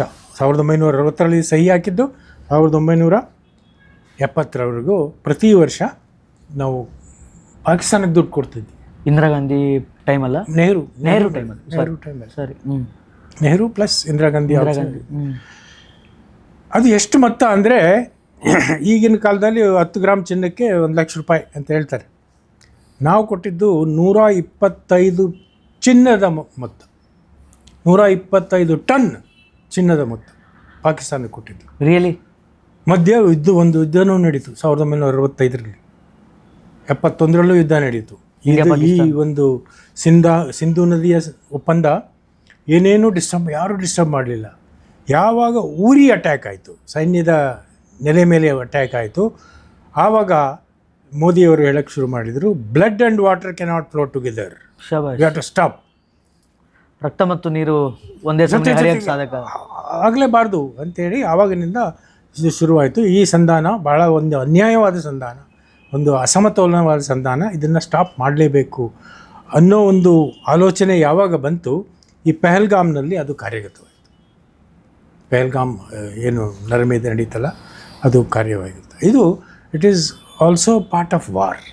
ಅಂದರೆ ಬರೀ ಗುಂಡೊಡೆಯೋದು, ಯುದ್ಧ ವಿಮಾನಗಳು ಮಿಸೈಲ್ ಹಾಕೋದು ಅಲ್ಲ, it is a water war. V stop the war, we will stop it when ever we want, we will flood them when ever we want. ನಾವು ಯಾವಾಗ ಬೇಕಾವಾಗ ಬಿಡ್ತೀವಿ, ನಮಗೆ ಯಾವಾಗ ಬೇಕಾವಾಗ ನಮ್ಮ ಇಷ್ಟ. ಆಮೇಲೆ ನೀನು ಕೇಳಿದಾಗೆಲ್ಲ ಕೊಡಲ್ಲ. ಆಮೇಲೆ ಈ ನೀರನ್ನು ನಾವು ಉಪಯೋಗಿಸ್ಕೊಳಕ್ಕೆ ಈಗಾಗಲೇ ಯೋಜನೆಗಳು ಸಿದ್ಧವಾಗಿದೆ. ಓಕೆ, ಆ ನೀರು ಮತ್ತೆ ಭಾರತಕ್ಕೆ ಎಲ್ಲೂ ಗುಜರಾತ್, ರಾಜಸ್ಥಾನ್ವರೆಗೂ ಹೋಗಬೇಕು, ಗುಜರಾತ್ವರೆಗೂ ಹೋಗಬೇಕು, ಆಮೇಲೆ ಉತ್ತರ ಪ್ರದೇಶದವರೆಗೂ ಹೋಗಬೇಕು. ಲವ್ಲಿ. ಈ ನೀರು ಕಾಲುವೆ ಮುಖಾಂತರ 6 ಕಾಲುವೆಗಳನ್ನ ನಿರ್ಮಿಸಲಾಗುತ್ತೆ. ಅಲ್ಲಿ ಗುಜರಾತಿನ ಭುಜ್ವರೆಗೂ, ಅದು ಕಚ್ ಪ್ರದೇಶ ವಾಟರ್ ಡೆಫಿಷಿಯೆಂಟ್ ಏರಿಯಾ, ಅದು ಒಂಥರ ಮರುಭೂಮಿ. ರಾಜಸ್ಥಾನ ಗೊತ್ತೇ ಇದೆ, ಮರುಭೂಮಿ. ಇದೇ ನೀರನ್ನು ಯೂಸ್ ಮಾಡ್ಕೊಂಡ್ರೆ Rajasthan will be the greenest state, ಬಂಗಾರ ಬೆಳಿಬೋದು. And same thing with UP also. ಆಗ್ರಾದವರೆಗೂ ಹೋಗುತ್ತೆ ಈ ನೀರು. So that is the power of the water, that is the power of the political decision. Sir ಇಷ್ಟು ದಿನ ಅಂದರೆ ಐ ಮೀನ್ ಪಾಕಿಸ್ತಾನ್ ಅಂತಹ ಒಂದು ದೇಶಕ್ಕೆ ಇಂಡಿಯಾನೇ ದುಡ್ಡು ಕೊಡ್ತಾ ಇತ್ತು ಅನ್ನುವಂತಹ ಕರಾಳ ಸತ್ಯನೇ ಗೊತ್ತಿರಲಿಲ್ಲ ಜನರಿಗೆ. ನಿಜವಾಗ್ಲೂ ಅಂದರೆ ಹೌ ಹಾರಿಬಲ್ ಸರ್ ಇದೆಲ್ಲ. ಅಂದರೆ ಡಿಫ್ರೆನ್ಸ್ ಏನು ಸರ್ ನೀವು ನೋಡಿದ ಹಾಗೆ ಅವತ್ತಿನ ಸರ್ಕಾರಕ್ಕೂ, ಅವತ್ತಿನ ಸರ್ಕಾರ ನಮ್ಮ ಆರ್ಮಿಗೆ ಕೊಡ್ತಾ ಇರ್ತಕ್ಕಂತಹ ಸವಲತ್ತುಗಳಿಗೂ, ಈಗಿನ ಸರ್ಕಾರಕ್ಕೂ, ಇವತ್ತು ಈ ಸರ್ಕಾರ ಆರ್ಮಿ ಕೊಡ್ತಾ ಇರುವಂತಹ ಸವಲತ್ತುಗಳಿಗೂ ವಾಟ್ ವಾಸ್ ದ ಡಿಫ್ರೆನ್ಸ್? ನೋಡಿ, ಒಂದು ಎಕ್ಸಾಂಪಲ್ ಕೊಡ್ತೀನಿ. ಬೆಂಗಳೂರಿನಲ್ಲಿ HAL ಪ್ರಾರಂಭ ಆಗಿದ್ದು 1940ರಲ್ಲಿ. ಓಕೆ, ಒಬ್ಬ businessman Walchand Hirachand and Maharaja of Mysore, these are the 2 partners. First aircraft was produced in India in Bangalore in 1940. 1940. Okay, 1940ರಲ್ಲಿ. ಅದನ್ನು ಪ್ರೈವೇಟ್ ಕಂಪನಿಯಾಗಿ ಬಿಡಕ್ಕೆ ಬಿಡಲಿಲ್ಲ. ಅದನ್ನು ಬ್ರಿಟಿಷರ ಕಾಲದಲ್ಲಿ ಅವರು ಅವಾಗ ವಿಶ್ವಯುದ್ಧ ನಡೀತಲ್ಲ, ವಿಶ್ವಯುದ್ಧದ ನೆಪ ಹೇಳ್ಕೊಂಡು ಅವರು ಕಂಟ್ರೋಲ್ ತೊಗೊಂಡ್ರು. ಸ್ವಾತಂತ್ರ್ಯ ಸಿಕ್ಕ ಮೇಲೆ ಅದನ್ನು ವಾಪಸ್ಸು ಕೊಡಬೇಕಾಗಿತ್ತಲ್ವ ಅದೇ ಬಿಸ್ನೆಸ್ ಮ್ಯಾನ್ಗೆ. ಅದೇ Mysore Maharaja was a partner who gave 700 acres of land for the airport and water and electricity concession ರೇಟಲ್ಲಿ ಅಷ್ಟು ಮನಿ ಇನ್ವೆಸ್ಟ್ಮೆಂಟ್ ಬೆಳೆಸಿದ್ರು. ಅದು ಮಾಡಲಿಲ್ಲ. ಅದನ್ನು it became a PSU defence private sector undertaking ಅಂತೇಳಿ. ಸೊ ಅದರ ಒಂದು ವರ್ಕಿಂಗ್ ಕಂಡೀಷನ್ನೇ ಬೇರೆ ಇರುತ್ತೆ. ಸೊ ಅದನ್ನು ವಾಪಸ್ ಪ್ರೈವೇಟ್ ಓನರ್ಗಳು ಯಾರಿದ್ರು ಅವ್ರಿಗೆ ವಾಪಸ್ ಕೊಟ್ಟಿದ್ರೆ today we would have produce Rafale type of aeroplane in Bangalore. Didn't. ಅವಾಗ ಏನಾಗ್ತಿತ್ತು ಅಂದರೆ ದೊಡ್ಡದೊಂದು ಲಾಬಿ ಇತ್ತು. It was called Chandigarh lobby. ಅವರಿಗೆ ವಿಪರೀತ ಕಮಿಷನ್ ಸಿಗೋದು. ಹೊರಗಡೆಯಿಂದ ಏರೋಪ್ಲೇನ್ ತರಿಸಿದರೆ, ಗನ್ಗಳು ತರಿಸಿದರೆ ಅವರಿಗೆ. ಅದು ಅದರಿಂದ ಇವರು ಈಗ ನಾವೇನು ರಕ್ಷಣಾ ವಲಯದಲ್ಲಿ ಆತ್ಮನಿರ್ಭರತೆ ಈಗ ಕಾಣ್ತಾ ಇದ್ದೀವಿ, ಅದನ್ನ ಕಾಣಕ್ಕೆ ಬಿಡಲಿಲ್ಲ. ಯಾಕಂದ್ರೆ ಅವ್ರಿಗೆ ಕಮಿಷನ್ ಹೊಡ್ತಾ ಬೀಳುತ್ತೆ ಅಂತ. ಈ ಬಫೋರ್ಸ್ ಹಗರಣ ಅಂತ ಕೇಳಿರ್ಬೋದು. ಈ ಬಫೋರ್ಸ್ ಹಗರಣಗಳಲ್ಲಿ ಯಾವಾಗ ಕಾಂಗ್ರೆಸ್ ಗೌರ್ಮೆಂಟ್ ಸಿಕ್ಕಾಕೊಳ್ತು, ಆವಾಗ ನೆಕ್ಸ್ಟ್ 30 ವರ್ಷ ಏನು ಖರೀದಿನೇ ಮಾಡಲಿಲ್ಲ. ಮತ್ತೆಲ್ಲ ಹಗರಣ ಆಗುತ್ತೋ ಅಂತೇಳಿ. ಅಂದರೆ ಯಾವ ವೆಪನ್ಸ್ಗಳನ್ನು ನಮ್ಮ ದೇಶ ಖರೀದಿ ಮಾಡಿ ಇಲ್ಲ. There is a policy paralysis ಅಂತಾರಲ್ಲ ಆವಾಗ. ಆಮೇಲೆ ಅವಾಗಿನ ಒಂದು ಸರ್, ಹಾಗಾದ್ರೆ ಮತ್ತೆ ಇವರೆಲ್ಲ ನಾವು ಅದನ್ನ ತಯಾರು ಮಾಡಿದ್ವಿ, ಇದನ್ನ ತಯಾರು ಮಾಡಿದ್ವಿ, ನಮ್ಮ ಸರ್ಕಾರದಲ್ಲಿ ಅದನ್ನ ತಗೊಂಡ್ವಿ ಹೇಳ್ಕೊಳ್ತಾರೆ. ಬಟ್ ಆವಾಗಿನ ಕಾಲದಲ್ಲಿ ಒಂದು ಆಲೋಚನೆ ಹೆಂಗಿತ್ತು ಅಂದರೆ, ಈ ಗಡಿ ಭಾಗಗಳನ್ನು, ಅದರಲ್ಲಿ ಸ್ಪೆಷಲಿ ಅರುಣಾಚಲ್ ಪ್ರದೇಶದಲ್ಲಿ, ಅಲ್ಲಿ ಯಾವ ಥರದ ಅಭಿವೃದ್ಧಿನೂ ಮಾಡಬಾರ್ದು, ರಸ್ತೆ ಕಟ್ಟಬಾರ್ದು, ಸೇತುವೆ ನಿರ್ಮಿಸಬಾರ್ದು. ಯಾಕಂದರೆ ಚೈನೀಸ್ ಬಂದಿರ್ತಾರೆ ನಮ್ಮ ದೇಶದಲ್ಲಿ. ನಾನ್ಸೆನ್ಸ್. ಗಡಿನೇ ನಾವೆಲ್ಲ ನಾನು ಹೇಳಿದ್ನಲ್ಲ ಜೋರಾಟ್ನಲ್ಲಿ ನಾವಿದ್ವಿ ಅಂಥೇಳಿ. ನಮ್ಮ ಸೈನಿಕರಿಗೆ ಮತ್ತು ಅರುಣಾಚಲ್ ಪ್ರದೇಶದ ನಾಗರಿಕರಿಗೆ ವಿಮಾನಗಳ ಮೂಲಕ ಎಲ್ಲ ಸಪ್ಲೈ ಮಾಡ್ತಾಯಿತ್ತು. ಪ್ಯಾರಾಡ್ರಾಪ್ ಮಾಡಿಕೊಂಡು. ರೋಡ್ಗಳಿರಲಿಲ್ಲ, ಜನಗಳಿಗೆ ಓಡಾಟದ ವ್ಯವಸ್ಥೆ ಇರಲಿಲ್ಲ. ಈಗ ಹೆಂಗಿದೆ ಅಂದರೆ, ಮೊನ್ನೆ ನೀವು ಕೇಳಿರ್ಬೋದು ನ್ಯೂಸಲ್ಲಿ, ಒಬ್ಬ ಮೈಸೂರಿನ ಬ್ಯಾಂಕ್ ಉದ್ಯಮಿ ಅವರ ತಾಯಿಯನ್ನು ಸ್ಕೂಟರ್ ಮೇಲೆ ಕುಂದಿರಿಸ್ಕೊಂಡು ಗಡಿ ಪ್ರದೇಶಕ್ಕೆ ಹೋಗಿದೆ. ಸೊ ಇಟ್ ಇಸ್ ಅಭಿನವ ಶ್ರವಣ ಕುಮಾರ್ ಅಂತ. It is a comparison. Exactly. ಆಮೇಲೆ ಈ ರಾಜಕೀಯ ನಾಯಕತ್ವ ಎಷ್ಟು ಸೈನಿಕರ ಮನಸ್ಥಿತಿ ಮೇಲೆ ಪ್ರಭಾವ ಬೀರುತ್ತೆ ಅಂದರೆ, ಅವರು ಹೇಳಿದರು, ಮೋದಿಯವರು, ಹೀಗೆ ಈ ಒಂದು ಕಾರ್ಯಾಚರಣೆ ಅದು ಎಷ್ಟು ದಿವಸ ನಡೆಯುತ್ತೋ ಏನೋ ಗೊತ್ತಿಲ್ಲ, ಬಟ್ ಇದರ ಉದ್ದೇಶ ಇದು, ಅದನ್ನು ಸ್ಪಷ್ಟವಾಗಿ ಹೇಳಿದ್ದಾರೆ. ಇನ್ನು ಉಳಿದಿದ್ದು ನಿಮಗೆ ಎಲ್ಲ ಸ್ವಾತಂತ್ರ್ಯನೂ ಇದೆ, ನೀವು ಪ್ಲ್ಯಾನ್ ಮಾಡಿ, ನೀವು ಆಲೋಚನೆ ಮಾಡಿ ಹೆಂಗೆ ಮಾಡಬೇಕು ಅಂತೇಳಿ ಸಂಪೂರ್ಣ ಸ್ವಾತಂತ್ರ್ಯ ಕೊಟ್ಬಿಟ್ರು to the field commanders. Okay. Not only field commanders, that last soldier who is sitting in Siachen, ರಾತ್ರಿ ನಡುರಾತ್ರಿ ಕೂತ್ಕೊಂಡಲ್ಲಿ 40-20 ಅಡಿ ಸ್ನೋದಲ್ಲಿ ನಿಂತ್ಕೊಂಡು ಗಡಿ ಕಾಯ್ತಾನಲ್ಲ, ಅವನಿಗೂ ಒಂದು ಮನೋಬಲ ಬರುತ್ತೆ. Is my prime minister. Okay. So ಅದು ಸೈನಿಕರಿಗೆ ಬುಲೆಟ್ ಪ್ರೂಫ್ ಜಾಕೆಟ್ಟು, ಬೂಟ್ಸು, ಆಧುನಿಕ ಶಸ್ತ್ರಾಸ್ತ್ರಗಳು ಅವೆಲ್ಲ ಒಂದು ಕಡೆ ಆದರೆ, ಸೈನಿಕನ ಮನೋಬಲ ರಾಜಕೀಯ ನಾಯಕತ್ವದಿಂದ ಬಹಳ ಪ್ರಭಾವ ಬೀರುತ್ತೆ. ಸೊ ಅದು ಒಂದು ಕೆಲವು ಸರಿ ನನಗನ್ಸುತ್ತೆ, ನಾವು ಸೈನ್ಯದಲ್ಲಿದ್ದಾಗ ಯಾಕೆ ಹಿಂಗಿಲ್ಲ. ಎನಿವೆ ಈ ಸರ್ ಈಗ ಒಳ್ಳೆ ರಿಕ್ವೈರ್ಮೆಂಟ್ಸ್ ಇದೆ ಸೈನಿಕರಿಗೆ. ಹೌದು, ಭಾಳ ಚೆನ್ನಾಗಿ, ಮೊದಲಕ್ಕಿಂತ ಈಗ ಬಹಳ ಅವರ ಜೀವನ ಶೈಲಿ ಆಗಲಿ, ಅವರ ಕುಟುಂಬಗಳ ಈ ಒಂದು ಯೋಜನೆಗಳಾಗಲಿ, ಆಮೇಲೆ ಅವರು ಸೈನ್ಯ ಬಿಟ್ಟು ಬಂದ ಮೇಲೆ ಹೊರಗೆ ಅವರಿಗೆ ನೋಡ್ಕೊಳ್ಳೋದಾಗಲಿ ಭಾಳ ಅದ್ಭುತವಾದ ಒಂದು ವ್ಯವಸ್ಥೆ ಇದೆ. ಈಗ ಜನಗಳಿಗೆ ಏನು ಅಂದರೆ ಒಂದಿಷ್ಟು ರಾಜಕೀಯ ವಲಯದಲ್ಲಿ ಇಂಥ ಕಳ್ಳಾಟ ಸುಳ್ಳಾಟ ಎಲ್ಲ ಹೇಳಿಕೆ ಕೊಡ್ತಾರೆ. ಬಟ್ ನಾವು ಸೈನ್ಯದಲ್ಲಿ ಇದ್ದವ್ರಿಗೆ ಗೊತ್ತು ಹಿಂದಿನ ಪರಿಸ್ಥಿತಿ ಹೆಂಗಿತ್ತು, ಈಗ ಹೆಂಗಿದೆ ಅಂತೇಳಿ. ಭಾಳ ಭಾಳ ಅದ್ಭುತವಾದ ಮಾರ್ಪಾಡುಗಳಾಗಿದೆ. ಸರ್ ನಿಜವಾಗಲೂ ಟ್ರಂಪ್ ಮಾತನ್ನು ಮೋದಿ ಕೇಳಿದ್ರೆ ಅಂತ ಅಲ್ಲಿ ಏನಾಯಿತು ಅಂದರೆ ನೋಡಿ, ಕೆಲವು ಡಾಟ್ಗಳು ಇದ್ದಾವೆ, ಅವನ್ನು ಸೇರಿಸ್ಬೇಕು. ಒಂದು, ನಾವು ಯಾವಾಗ 11 ನೆಲೆಗಳನ್ನು ಹೊಡೆದಾಕಿದ್ವಿ ರಾತ್ರೋರಾತ್ರಿ, ಆಮೇಲೆ ಅದಕ್ಕಿಂತ ಮುಂಚೆ 9 ಭಯೋತ್ಪಾದಕ ನೆಲೆಗಳು, ಬಂದರುಗಳ ಮೇಲೆ ದಾಳಿ ಮಾಡಿ, ಆಮೇಲೆ ಒಂದು ಏನು ಸಾಬೀತಾಯಿತು ಅಂದರೆ ಪಾಕಿಸ್ತಾನ ಏನು ಕೊಚ್ಕೊಳ್ತಾ ಇತ್ತು, ನಮ್ಮ ಹತ್ರ ಅಣ್ವಸ್ತ್ರ ಇದೆ, ನ್ಯೂಕ್ಲಿಯರ್ ಅವ್ರ ಹತ್ರ ಡೆಬಿಟ್ ಕಾರ್ಡ್ ಇದೆಯೋ ಕ್ರೆಡಿಟ್ ಕಾರ್ಡ್ ಇದೆಯೋ ಗೊತ್ತಿಲ್ಲ, ಬಟ್ ಅವರು 2 ಕಾರ್ಡ್ ಯೂಸ್ ಮಾಡ್ತಾರೆ. ಒಂದು ನ್ಯೂಕ್ಲಿಯರ್ ಕಾರ್ಡ್, ಅದೊಂದು is victim card. So they use to use both. ಅವಾಗ they went crying to Trump ರಾತ್ರೋರಾತ್ರಿ. DGMOs, director general military operations, ಅವ್ರ ಕಡೆನೂ ಇರ್ತಾರೆ, ನಮ್ಮ ಕಡೆನೂ ಇರ್ತಾರೆ. ಏರ್ಫೋರ್ಸ್ನವ್ರು ಇರ್ತಾರೆ, ನೇವಿನವ್ರು ಇರ್ತಾರೆ, ಆರ್ಮಿನವ್ರು ಇರ್ತಾರೆ. So they as A convention they talk on hotline. ಈಗ ಹೇಳ್ತಾರೆ, ಅವರು ಫಸ್ಟ್ ಅಪ್ರೋಚ್ ಮಾಡಿದ್ದು ಭಾರತಕ್ಕೆ, ಇದು ನಿಲ್ಲಿಸ್ಬಿಡಿ. ಯಾರು? ಪಾಕಿಸ್ತಾನ ಕೇಳಿತು ಡೈರೆಕ್ಟಾಗಿ ಭಾರತಕ್ಕೆ DGMO. ಸೊ ದೇ ಟಾಕ್ಟ್, ಇಲ್ಲ ನಾವು ಇದ್ರ ಬಗ್ಗೆ ಇನ್ನೂ ವಿಚಾರ ಮಾಡಿಲ್ಲ, ನಿಲ್ಸೋಕ್ಕಾಗಲ್ಲ, ಬಟ್ ನಮ್ಮ ಯೋಜನೆ ಪ್ರಕಾರ ನಾವು ಮಾಡ್ತೀವಿ. Then they went crying to Trump. ಅವ್ರಿಗೆ ಟ್ರಂಪ್ಗೆ ಏನು ಹೇಳಿದ್ದು, ಹೀಗೆ ನಮ್ಮ ನ್ಯೂಕ್ಲಿಯರ್ ತಾಣಗಳ ಮೇಲೆ ದಾಳಿ ನಡೆದಿದೆ, ಅಲ್ಲಿಂದ ನ್ಯೂಕ್ಲಿಯರ್ ಲೀಕೇಜ್ ಆಗ್ತಾ ಇದೆ. ಪಾಕಿಸ್ತಾನ ಹೇಳಿದ್ದ? No, that is a very big issue. Okay, ಯಾಕಂದರೆ ಇಟ್ ಇಸ್ ನಾಟ್ ಓನ್ಲಿ ಅವರು ಅವರ ಎಲ್ಲೆಲ್ಲಿ ಇಟ್ಟಿದ್ದಾರೋ ಗೊತ್ತಿಲ್ಲ, ನಮಗೂ ಗೊತ್ತಿಲ್ಲ. ಅವರು ಅಲ್ಲ, ಬೇಸಿಕಲಿ ಅದು ನಿಜಾನಾ ಅಥವಾ ಪಾಕಿಸ್ತಾನ ಹೇಳಿದ್ದು? ಅದೇ ಡಾಟ್ಗಳು ಅಂತ ಹೇಳಿದ್ದು. ಅಲ್ಲಿಂದ ಒಂದು ಏರೋಪ್ಲೇನ್ ಬರುತ್ತೆ, ಈ ಅಣು ವಿಕಿರಣ ಏನಿದೆ ಅದನ್ನು ಪರೀಕ್ಷೆ ಮಾಡೋಕ್ಕೆ. ಒಂದು ಬೀಚ್ ಕ್ರಾಫ್ಟ್ 350 ಅಂತೇಳಿ ಒಂದು ಏರೋಪ್ಲೇನ್ ಬರುತ್ತೆ. ಈಜಿಪ್ಟ್ನಿಂದ ಇನ್ನೊಂದು ಏರೋಪ್ಲೇನ್ ಬರುತ್ತೆ, ಬೋರಾನ್ ಸಬ್ಸ್ಟೆನ್ಸ್ ತುಂಬಿಕೊಂಡು. ಯಾಕಂದರೆ ಅದು that is a antidote for leakage, if there is leakage. So air force DGMO ಅವ್ರು ಹೇಳಿದರು, ಇಲ್ಲ ನಮಗೆ ಆ ಟಾರ್ಗೆಟ್ ಸಿಸ್ಟಮೇ ಇಲ್ಲ, ನಾವು ಅದ್ರ ಮೇಲೆ.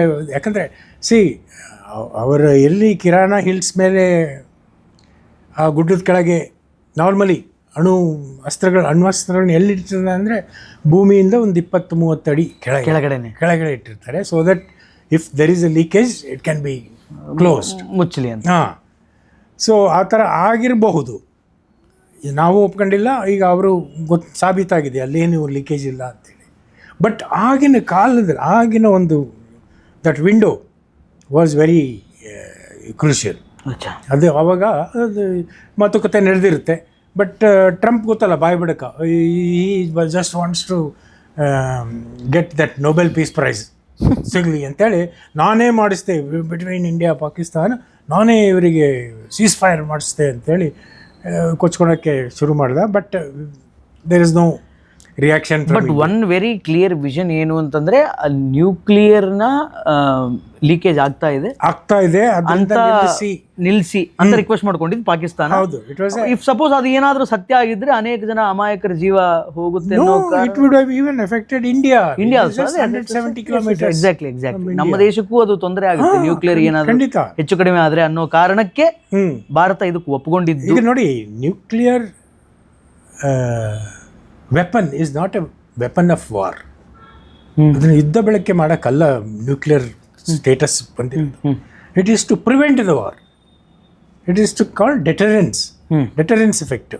ಈಗ ನಮ್ಮ ಹಿಂದೆ ಮಹಾರಾಜರುಗಳು ಯುದ್ಧ ಮಾಡಿದಾಗ ದೊಡ್ಡ, ಎಸ್ಪೆಷಲಿ ಕೃಷ್ಣದೇವರಾಯನಂತ ಒಬ್ಬ ರಾಜ ಯಾವ ಯುದ್ಧವನ್ನು ಸೋತಿಲ್ಲ ಅನ್ನೋ ಒಂದು ಬಿರುದು ಅವರಿಗೆ ಯಾಕೆ ಬಂತು ಅಂದರೆ, is to go with a huge army set up the camp just outside enemy fort, sit there for 2 months, 3 months. ಅವ್ರನ್ನ ಹುಚ್ಚರು ಮಾಡಿಬಿಟ್ಟಿದ್ರು ಒಳಗಡೆ. ಮಾನಸಿಕವಾಗಿ ರಕ್ತಪಾತ ನಡೀತಾ ಇರಲಿಲ್ಲ, ಅವರು ಸರೆಂಡರ್ ಆಗ್ಬಿಡೋರು. ದಟ್ ಈಸ್ ದಿ ಆ ಗಟ್ಸ್ ನೋಡಿ ಸರೆಂಡರ್ ಆಗ. Exactly, that is the capacity of the nuclear weapons to stop the war, not to use it in war. ಅದರ ಹೆಸರು ಹೇಳ್ಕೊಂಡೆ ಟ್ರಿಕ್ ಪ್ಲೇ ಮಾಡೋದು. ಹೌದು, as you said nuclear trick. Exactly, ಅದು nuclear card. ಅದರ ಉದ್ದೇಶನೇ to say that last resort ಬಂದರೆ ಇದನ್ನು ಹಾಕ್ಬಿಡ್ತೀವಿ ಅಂತ. ಅಲ್ಲಿವರೆಗೂ ಯಾರ ದೇಶನೂ ಹೋಗಿಲ್ಲ. ಈಗ 80 ವರ್ಷ ಆಯಿತು ಲಾಸ್ಟ್ ನ್ಯೂಕ್ಲಿಯರ್ ಎಕ್ಸ್ಪ್ಲೋಷನ್ ಜಪಾನ್ ಮೇಲೆ ಆಗಿತ್ತು. So it is unlikely. Hamas Israel ನಡುವೆ ಯುದ್ಧ ನಡೀತಾ ಇದೆ, 3 ವರ್ಷ ಆಯಿತು.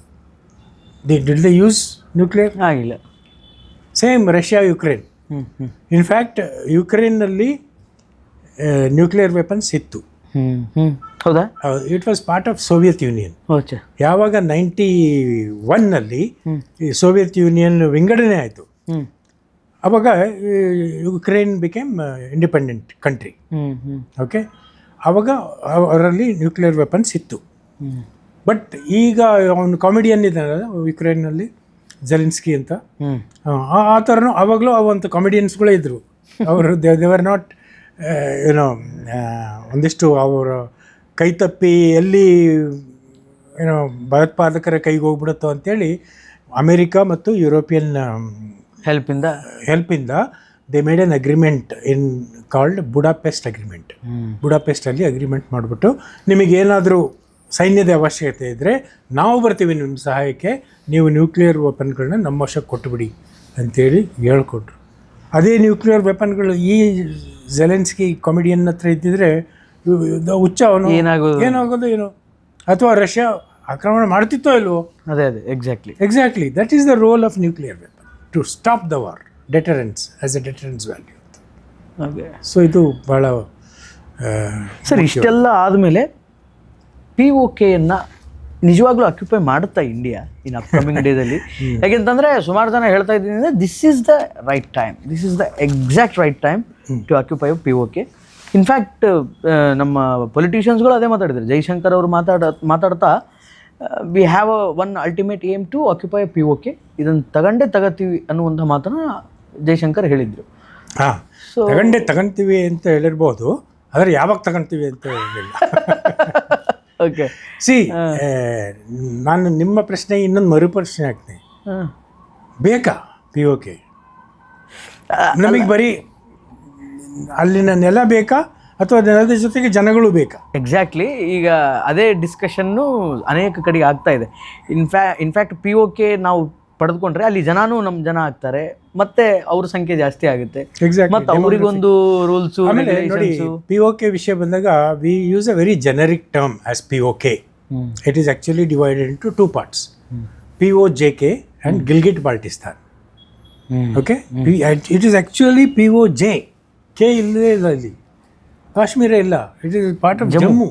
Okay, it is Jammu. Fine. Okay, which 1/3 is with them, 2/3 is with us. ಈ POJK-ನಲ್ಲಿ ಅಲ್ಲಿನ ಒಂದು ಭಯೋತ್ಪಾದಕ ತಾಣಗಳು, ಅಲ್ಲಿನ ಜನಗಳು, ಅವರೆಲ್ಲ ನಮ್ಮ ದೇಶಕ್ಕೆ ಬಂದ್ಬಿಡ್ತಾರೆ. radicalized people. Do we want them? We will see later. But what is important is Gilgit Baltistan. We need that. ಯಾಕಂದರೆ ಅಲ್ಲಿನ ಜನಗಳು ಇವ್ರ ಥರ they are not Kashmiris. They are Gilgiti and Baltistani people. And some even Chinaದಿಂದ ಬಂದವರು ಇದ್ದಾರೆ. It's a mixed demography. ಪಾಕಿಸ್ತಾನಲ್ಲಿ ಇಲ್ಲ, ಗಿಲ್ಗಿಟ್ ಬಾಲ್ಟಿಸ್ತಾನ ಅಲ್ಲಿ ಅದು ಅಷ್ಟೇ. It's A beautiful country. That it is like our Kashmir only. And lot of natural resources. ಆಮೇಲೆ ಇವರನ್ನ ಅವರು ಪಾಕಿಸ್ತಾನದವರು ಇವರು ನಮ್ಮ ಪ್ರಜೆಗಳು ಅಂತ ಒಪ್ಕೊಂಡೇ ಇಲ್ಲ. ಅವ್ರನ್ನ ಅಷ್ಟು ಕೀಳಾಗಿ ನಡೆಸ್ಕೊಳ್ತಾರೆ. ಒಂದು ಕೈಗೊಂಬೆ ಕುಂದಿಸ್ಬಿಡ್ತಾರೆ. Is called prime minister of POK. Is of no consequence. Prime ಮಿನಿಸ್ಟರ್ಗೆ ಅಲ್ಲಿನ ಒಂದು ಡ್ಯಾಮ್ಗಳಲ್ಲಿ ಉತ್ಪಾದನೆಯಾಗೋ ವಿದ್ಯುತ್ ಶಕ್ತಿ, ಅದನ್ನು ಅವರಿಗೆ ಅಲ್ಲಿ ವಿದ್ಯುತ್ ಶಕ್ತಿ ಉತ್ಪಾದಿಸೋಕ್ಕೆ ₹3 ₹5 ಪರ್ ಯೂನಿಟ್ ಖರ್ಚು ಬೀಳುತ್ತೆ.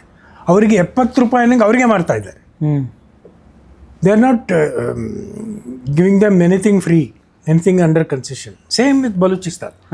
ಬಲೂಚಿಸ್ತಾನದಲ್ಲೂ enormous amount of gas is there. That gas comes straight to Punjab. ಹೌದಾ? ಪಾಕಿಸ್ತಾನಿ ಪಂಜಾಬ್.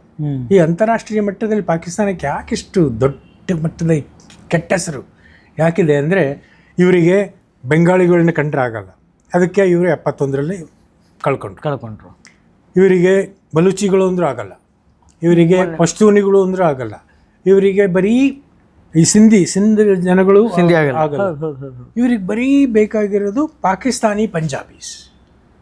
ಅವರು ಸೈನ್ಯದ ಆಡಳಿತ ಇವ್ರ ಕೈಯಲ್ಲಿದೆ, ಸರ್ಕಾರದ ಆಡಳಿತ ಏನೋ ಶರೀಫ್ ಅಂತ ಕೈಗೊಂಬೆ ಆಗಿ ಪ್ರಧಾನಮಂತ್ರಿ ಅಂತ ಅನ್ನಿಸ್ಕೊಳ್ತಾರೆ. ಬಟ್ ನಿಜವಾದ ಪವರ್ ಇರೋದು the biggest terrorist is general Asim Munir. ಶಾಬಾಷ್. ಅವನ ಕೈಯಲ್ಲಿದೆ ಎಲ್ಲ. ಪ್ರಧಾನಿ ಏನೂ ಅಲ್ಲ. ಪ್ರಧಾನಿ we will read out what is return to him by general. ಹಾಗೆ ಎಲ್ಲ ಟೆರರಿಸ್ಟ್ಗಳ ಕಂಟ್ರೋಲ್ ಅಷ್ಟೇ. ಮೊದಲಿನಿಂದಲೂ ಹಾಗೆ ಪಾಕಿಸ್ತಾನದಲ್ಲಿ ನೋಡಿ, ಹಾಫ್ ದ ಟೈಮ್ ಸುಮಾರು 35 ವರ್ಷ ಜನರಲ್ಗಳು ಅಲ್ಲಿನ ಸರ್ವಾಧಿಕಾರಿಗಳಾಗಿದ್ದರು. ಇನ್ನು ಉಳಿದ ಅವಧಿಯಲ್ಲಿ ಯಾರು ಪ್ರೈಮ್ ಮಿನಿಸ್ಟರ್ ಆಗೋಬೇಕು ಅನ್ನೋದನ್ನು ಜನರಲ್ಗಳು ನಿರ್ಧಾರ ಮಾಡ್ತಾರೆ. ಟೆರರಿಸ್ಟ್ ಜನರಲ್ಗಳು ಅವರೇ ಯಾರು ಪ್ರಧಾನಿ ಆಗಬೇಕು ಅನ್ನೋದನ್ನ ಅವರು ನಿರ್ಧಾರ ಮಾಡ್ತಾರೆ. ಈಗ ಇಮ್ರಾನ್ ಖಾನ್ ಯಾಕೆ ಜೈಲಲ್ಲಿ ಇಟ್ಕೊಂಡಿದ್ದಾರೆ ಅಂದರೆ, ಅವ್ನು ಹೊರಗೆ ಬಂದು ಕೊಡಲಿ, ಅದು ಈಸ್ ರೈಡಿಂಗ್ ಎ ಟೈಗರ್, ಹೊರಗೆ ಬಂದು ಕೊಡಲಿ ಅವ್ನು ತಿಂದಾಕ್ಬಿಡ್ತಾನೆ. ಅದರಿಂದ ಅವ್ನು let it be in the jail. ಅವನ್ನ ಅಲ್ಲೇ ಜೈಲಲ್ಲಿ ಮುಗಿಸೋಕ್ಕೂ ಪ್ರಯತ್ನಗಳು ನಡೀತಾ ಇದ್ದಾವಂತೆ. ಅಲ್ಲ, ಭಾರತದ ಆಯುಧಗಳ ಬಗ್ಗೆ ನಮ್ಮಲ್ಲಿ ಏನೇನಿದೆ ಅದನ್ನೆಲ್ಲ ನಾವು ತಿಳ್ಕೊಂಡ್ವಿ. ಶತ್ರು ದೇಶದ ಬಗ್ಗೆ ನೋಡ್ತಾ ಹೋದರೆ ಪಾಕಿಸ್ತಾನದಲ್ಲಿ ನ್ಯೂಕ್ಲಿಯರ್ನ ಹೊರತುಪಡಿಸಿ ಏನು ಇಟ್ಕೊಂಡಿದ್ದಾರೆ ಅಂದರೆ, ಇಂಡಿಯಾದಂಥ ಒಂದು ಭಾರತದಂತಹ ದೇಶದ ಮೇಲೆ ಯುದ್ಧ ಮಾಡೋದಕ್ಕೆ ಏನು ಇಟ್ಕೊಂಡು ಕೂತಿದ್ದಾರೆ. ಈಗ ನೋಡಿ, ನಾವು ವಾಯು ರಕ್ಷಣಾ ವ್ಯವಸ್ಥೆ ಬಗ್ಗೆ ನಮ್ಮ ಬಗ್ಗೆ ಹೇಳ್ಕೊಂಡಿವಲ್ಲ, ಹೆಂಗೆ ರಡಾರ್ಗಳಿದ್ದಾವೆ, ಹೆಂಗೆ ಮಿಸೈಲ್ಗಳಿವೆ ಅಂತೇಳಿ. Pakistan completely dependent on China. ಚೀನಾ ಮಾಡಿಕೊಟ್ಟಿದ್ದು ಆಯುಧಗಳನ್ನೇ ಬಳಸಿ ವಿಫಲ ಆಯ್ತಲ್ಲ. ದೇಶದ ಇಡೀ ಜಗತ್ತಿನಾದ್ಯಂತ ವರ್ಲ್ಡಲ್ಲಿ ಚೀನಾ ಮೇಲೆ ಇರುವ ನಂಬಿಕೆ ಹೋಗ್ಬಿಡ್ತೇನೋ ಈ ವಾರ್ ಮೂಲಕ. ಎಕ್ಸಾಕ್ಟ್ಲಿ. ಈ ವಾರ್ ಏನು ತೋರಿಸುತ್ತು ಅಂದರೆ, firstly China and Turkey are not our friends. Okay. ಆಮೇಲೆ ಈ ಚೀನಾದ ಮಾಲ್ಗಳ ಬಗ್ಗೆ ಗೊತ್ತಲ್ಲ, ಮೇಡ್ ಇನ್ ಚೈನಾ. ಗ್ಯಾರಂಟಿ. ಚಲೆ ತೋ ಚಾಂದ್ ತಕ್ ನೈ ತೋ ರಾತ್ ತಕ್. ಹಂಗೆ ಚಲೆ ತೋ ಚಾಂದ್ ತಕ್ ನೈ ತೋ ರಾತ್ ತಕ್ ಖತಮ್. ಟುಸ್ ಪಟಾಕಿ ಅದು China, which was proved in 3.5 days. ಅವ್ರ ಹತ್ರ ಒಂದು ಏರ್ ಡಿಫೆನ್ಸ್ ಸಿಸ್ಟಮ್ ಇದೆ, ವಿಚ್ ಇಸ್ ಕಾಲ್ಡ್ HQ-9B ಅಂತೇಳಿ ಪಾಕಿಸ್ತಾನದ. ಅವ್ರದ್ದು within I think first 24 hours ಅಲ್ಲಿ ವಿ ಹ್ಯಾವ್ ನ್ಯೂಟ್ರಲೈಸ್ ದೆಮ್. ಹೌದಾ? Using our system. Okay, using our system. ಅವ್ನು ಕಂಪ್ಲೀಟ್ಲಿ ಈ ರಡಾರ್ಗಳಿಗೆ ಒಂದು ಸಾಫ್ಟ್ ಕಿಲ್ ಅಂತ ಇರುತ್ತೆ, ಒಂದು ಹಾರ್ಡ್ ಕಿಲ್ ಅಂತ ಇರುತ್ತೆ. Soft kill is basically jamming and spoofing. ಅಂದರೆ ರಡಾರ್ ಸ್ಕ್ರೀನ್ಗಳಲ್ಲಿ ಏನೂ ಕಾಣಲ್ಲ, ಬ್ರೈಟ್ ಆಗಿ ಬಂದುಬಿಡುತ್ತೆ. Then our planes can go attack and come back. So till the such time the radar will be bright, ಏನೂ ಕಾಣಲ್ಲ, ಏರೋಪ್ಲೇನ್ ಹೋಯ್ತು ಅನ್ನೋದು ಕಾಣಲ್ಲ. So we used our technique to neutralise Chinese system completely. ಆಮೇಲೆ Chinese ಏರೋಪ್ಲೇನ್ಸ್ಗಳು JC-10 ಅಂತ ಒಂದೇ, J-17 ಅದಿದೆ. So they proved ineffective. ಆಮೇಲೆ ಈ ಡ್ರೋನ್ಗಳು ಏನು ಬಂದಿದ್ದು ಟರ್ಕಿಯಿಂದ, they targeted 15 of our bases. Start from Avantipura, ಕಾಶ್ಮೀರದಿಂದ ಗುಜರಾತಿನ ಭುಜ್ವರೆಗೂ. Rajasthan selected 15 in between. Rajasthan ಇಲ್ಲ. None of them even reach the ground. We shot them in the air. ಗಾಳಿಯಲ್ಲೇ ಹೊಡೆದಾಕ್ಬಿಟ್ರು. We have something called direct energy weapons. ಅದೆಲ್ಲ ಟರ್ಕಿಯಿಂದ ಬಂದು. ಟರ್ಕಿ ಅವರು ಉಕ್ರೇನಿಗೆ ಕೊಟ್ಟಾಗ ದೊಡ್ಡ ಇದು ಕೊಚ್ಕೊಂಡ್ರು, we are with you, don't worry, we will send you drones ಅಂತ. Same drones came here and we shot them, we burned them in mid air. There is something called direct energy. Sir, ಸುಮಾರು ಜನ ನಮ್ಮ ದೇಶದಲ್ಲೇ ಎದ್ಕೊಂಡು ವಾದ ಮಾಡ್ತಾರೆ, ಇದೆಲ್ಲ ಸುಳ್ಳು, ಇದೇನು ಆಗೇ ಇಲ್ಲ, ಅವ್ರೇನು ನಮ್ಮ ದೇಶದವ್ರು ಏನು ಹೊಡೆದೇ ಇಲ್ಲ, ಏನೋ ಹಂಗೆ ಸುಮ್ಮನೆ ಗಾಳಿಯಲ್ಲಿ ಒಂದೆರಡು ಗುಂಡಾರಿಸಿದ್ದಾರೆ, ಇದೇ ಥರ ಅಸಹಾಯಕ ಮಾತುಗಳನ್ನು ಹಾಡ್ತಾರೆ. ಏನು ಹೇಳ್ತೀರಿ ಅಂತವ್ರಿಗೆ? ಈಗ ನೋಡಿ, ಬಾಲಾಕೋಟ್ ದಾಳಿ ನಡೆದಾಗಲೂ ಹಂಗೆ ಹೇಳಿದ್ರು, ಪ್ರೂಫ್ ದೆವು. ಹೌದಾ? ಹಾಂ, ಸಾಕ್ಷಿ ಕೊಡಿ, ಹೆಂಗೆ ಹೊಡೆದಾಕಿದ್ರೆ ಸಾಕ್ಷಿ ಕೊಡಿ ಅಂತೇಳಿ. ಈಗ ಅದೆಷ್ಟು ಸಾಕ್ಷಿಗಳು ಕೊಡ್ತಾ ಇದ್ದೀವಿ ಅಂದರೆ, because use all the satellite images, 200 images are there. ಅದನ್ನ ನಂಬಕ್ಕೆ ತಯಾರಿಲ್ಲ. ಹಾಂ, ಸ್ಯಾಟಲೈಟ್ ಇಮೇಜ್ ಇಲ್ಲ, ಅವ್ರು ಬೇಕಾದ್ರೆ ಹಿಂಗೆ ಕೂತ್ಕೊಂಡಿದ್ರೆ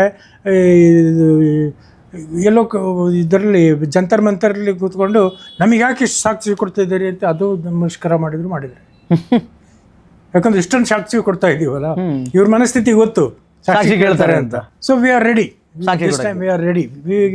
you take any image from satellite, whether our image or Chinese image or US image. ಈಗ ಕೇಳ್ತಾ ಇಲ್ಲ, ಕೇಳೋಕ್ಕೂ ಬಾಯಿ ಬೇಕಲ್ವಾ, because we already flooded with. ಇನ್ಮೇಲೆ ಆ ಇಮೇಜ್ಗಳನ್ನು ನಂಬಲ್ಲ ಅಂತಂದ್ರು ಡೈರೆಕ್ಟ್ ಇವ್ರನ್ನೇ ಗನ್ ಹಿಡ್ಕೊಂಡು ಯುದ್ಧಕ್ಕೆ ಕಳಿಸ್ಬೇಕು, ಇಲ್ಲ ಯುದ್ಧಕ್ಕೆ ಕರ್ಕೊಂಡು ಹೋಗಬೇಕು ಅಂತ ಪರಿಸ್ಥಿತಿ ಇವತ್ತು. ಇಲ್ಲ, ಇದು ಸಿ ದಿವಂಗತ ಜನರಲ್ ಬಿಪಿನ್ ರಾವತ್ ಅವರು ಒಂದು ಮಾತು ಹೇಳೋರು, India has to face 2.5 front war. One front is Pakistan, other front is China. This 0.5 is ಆಂತರಿಕ ಶತ್ರುಗಳು. But I don't agree, they are 0.5, they have become one full one. So it is no more 2.5, it is 3 front.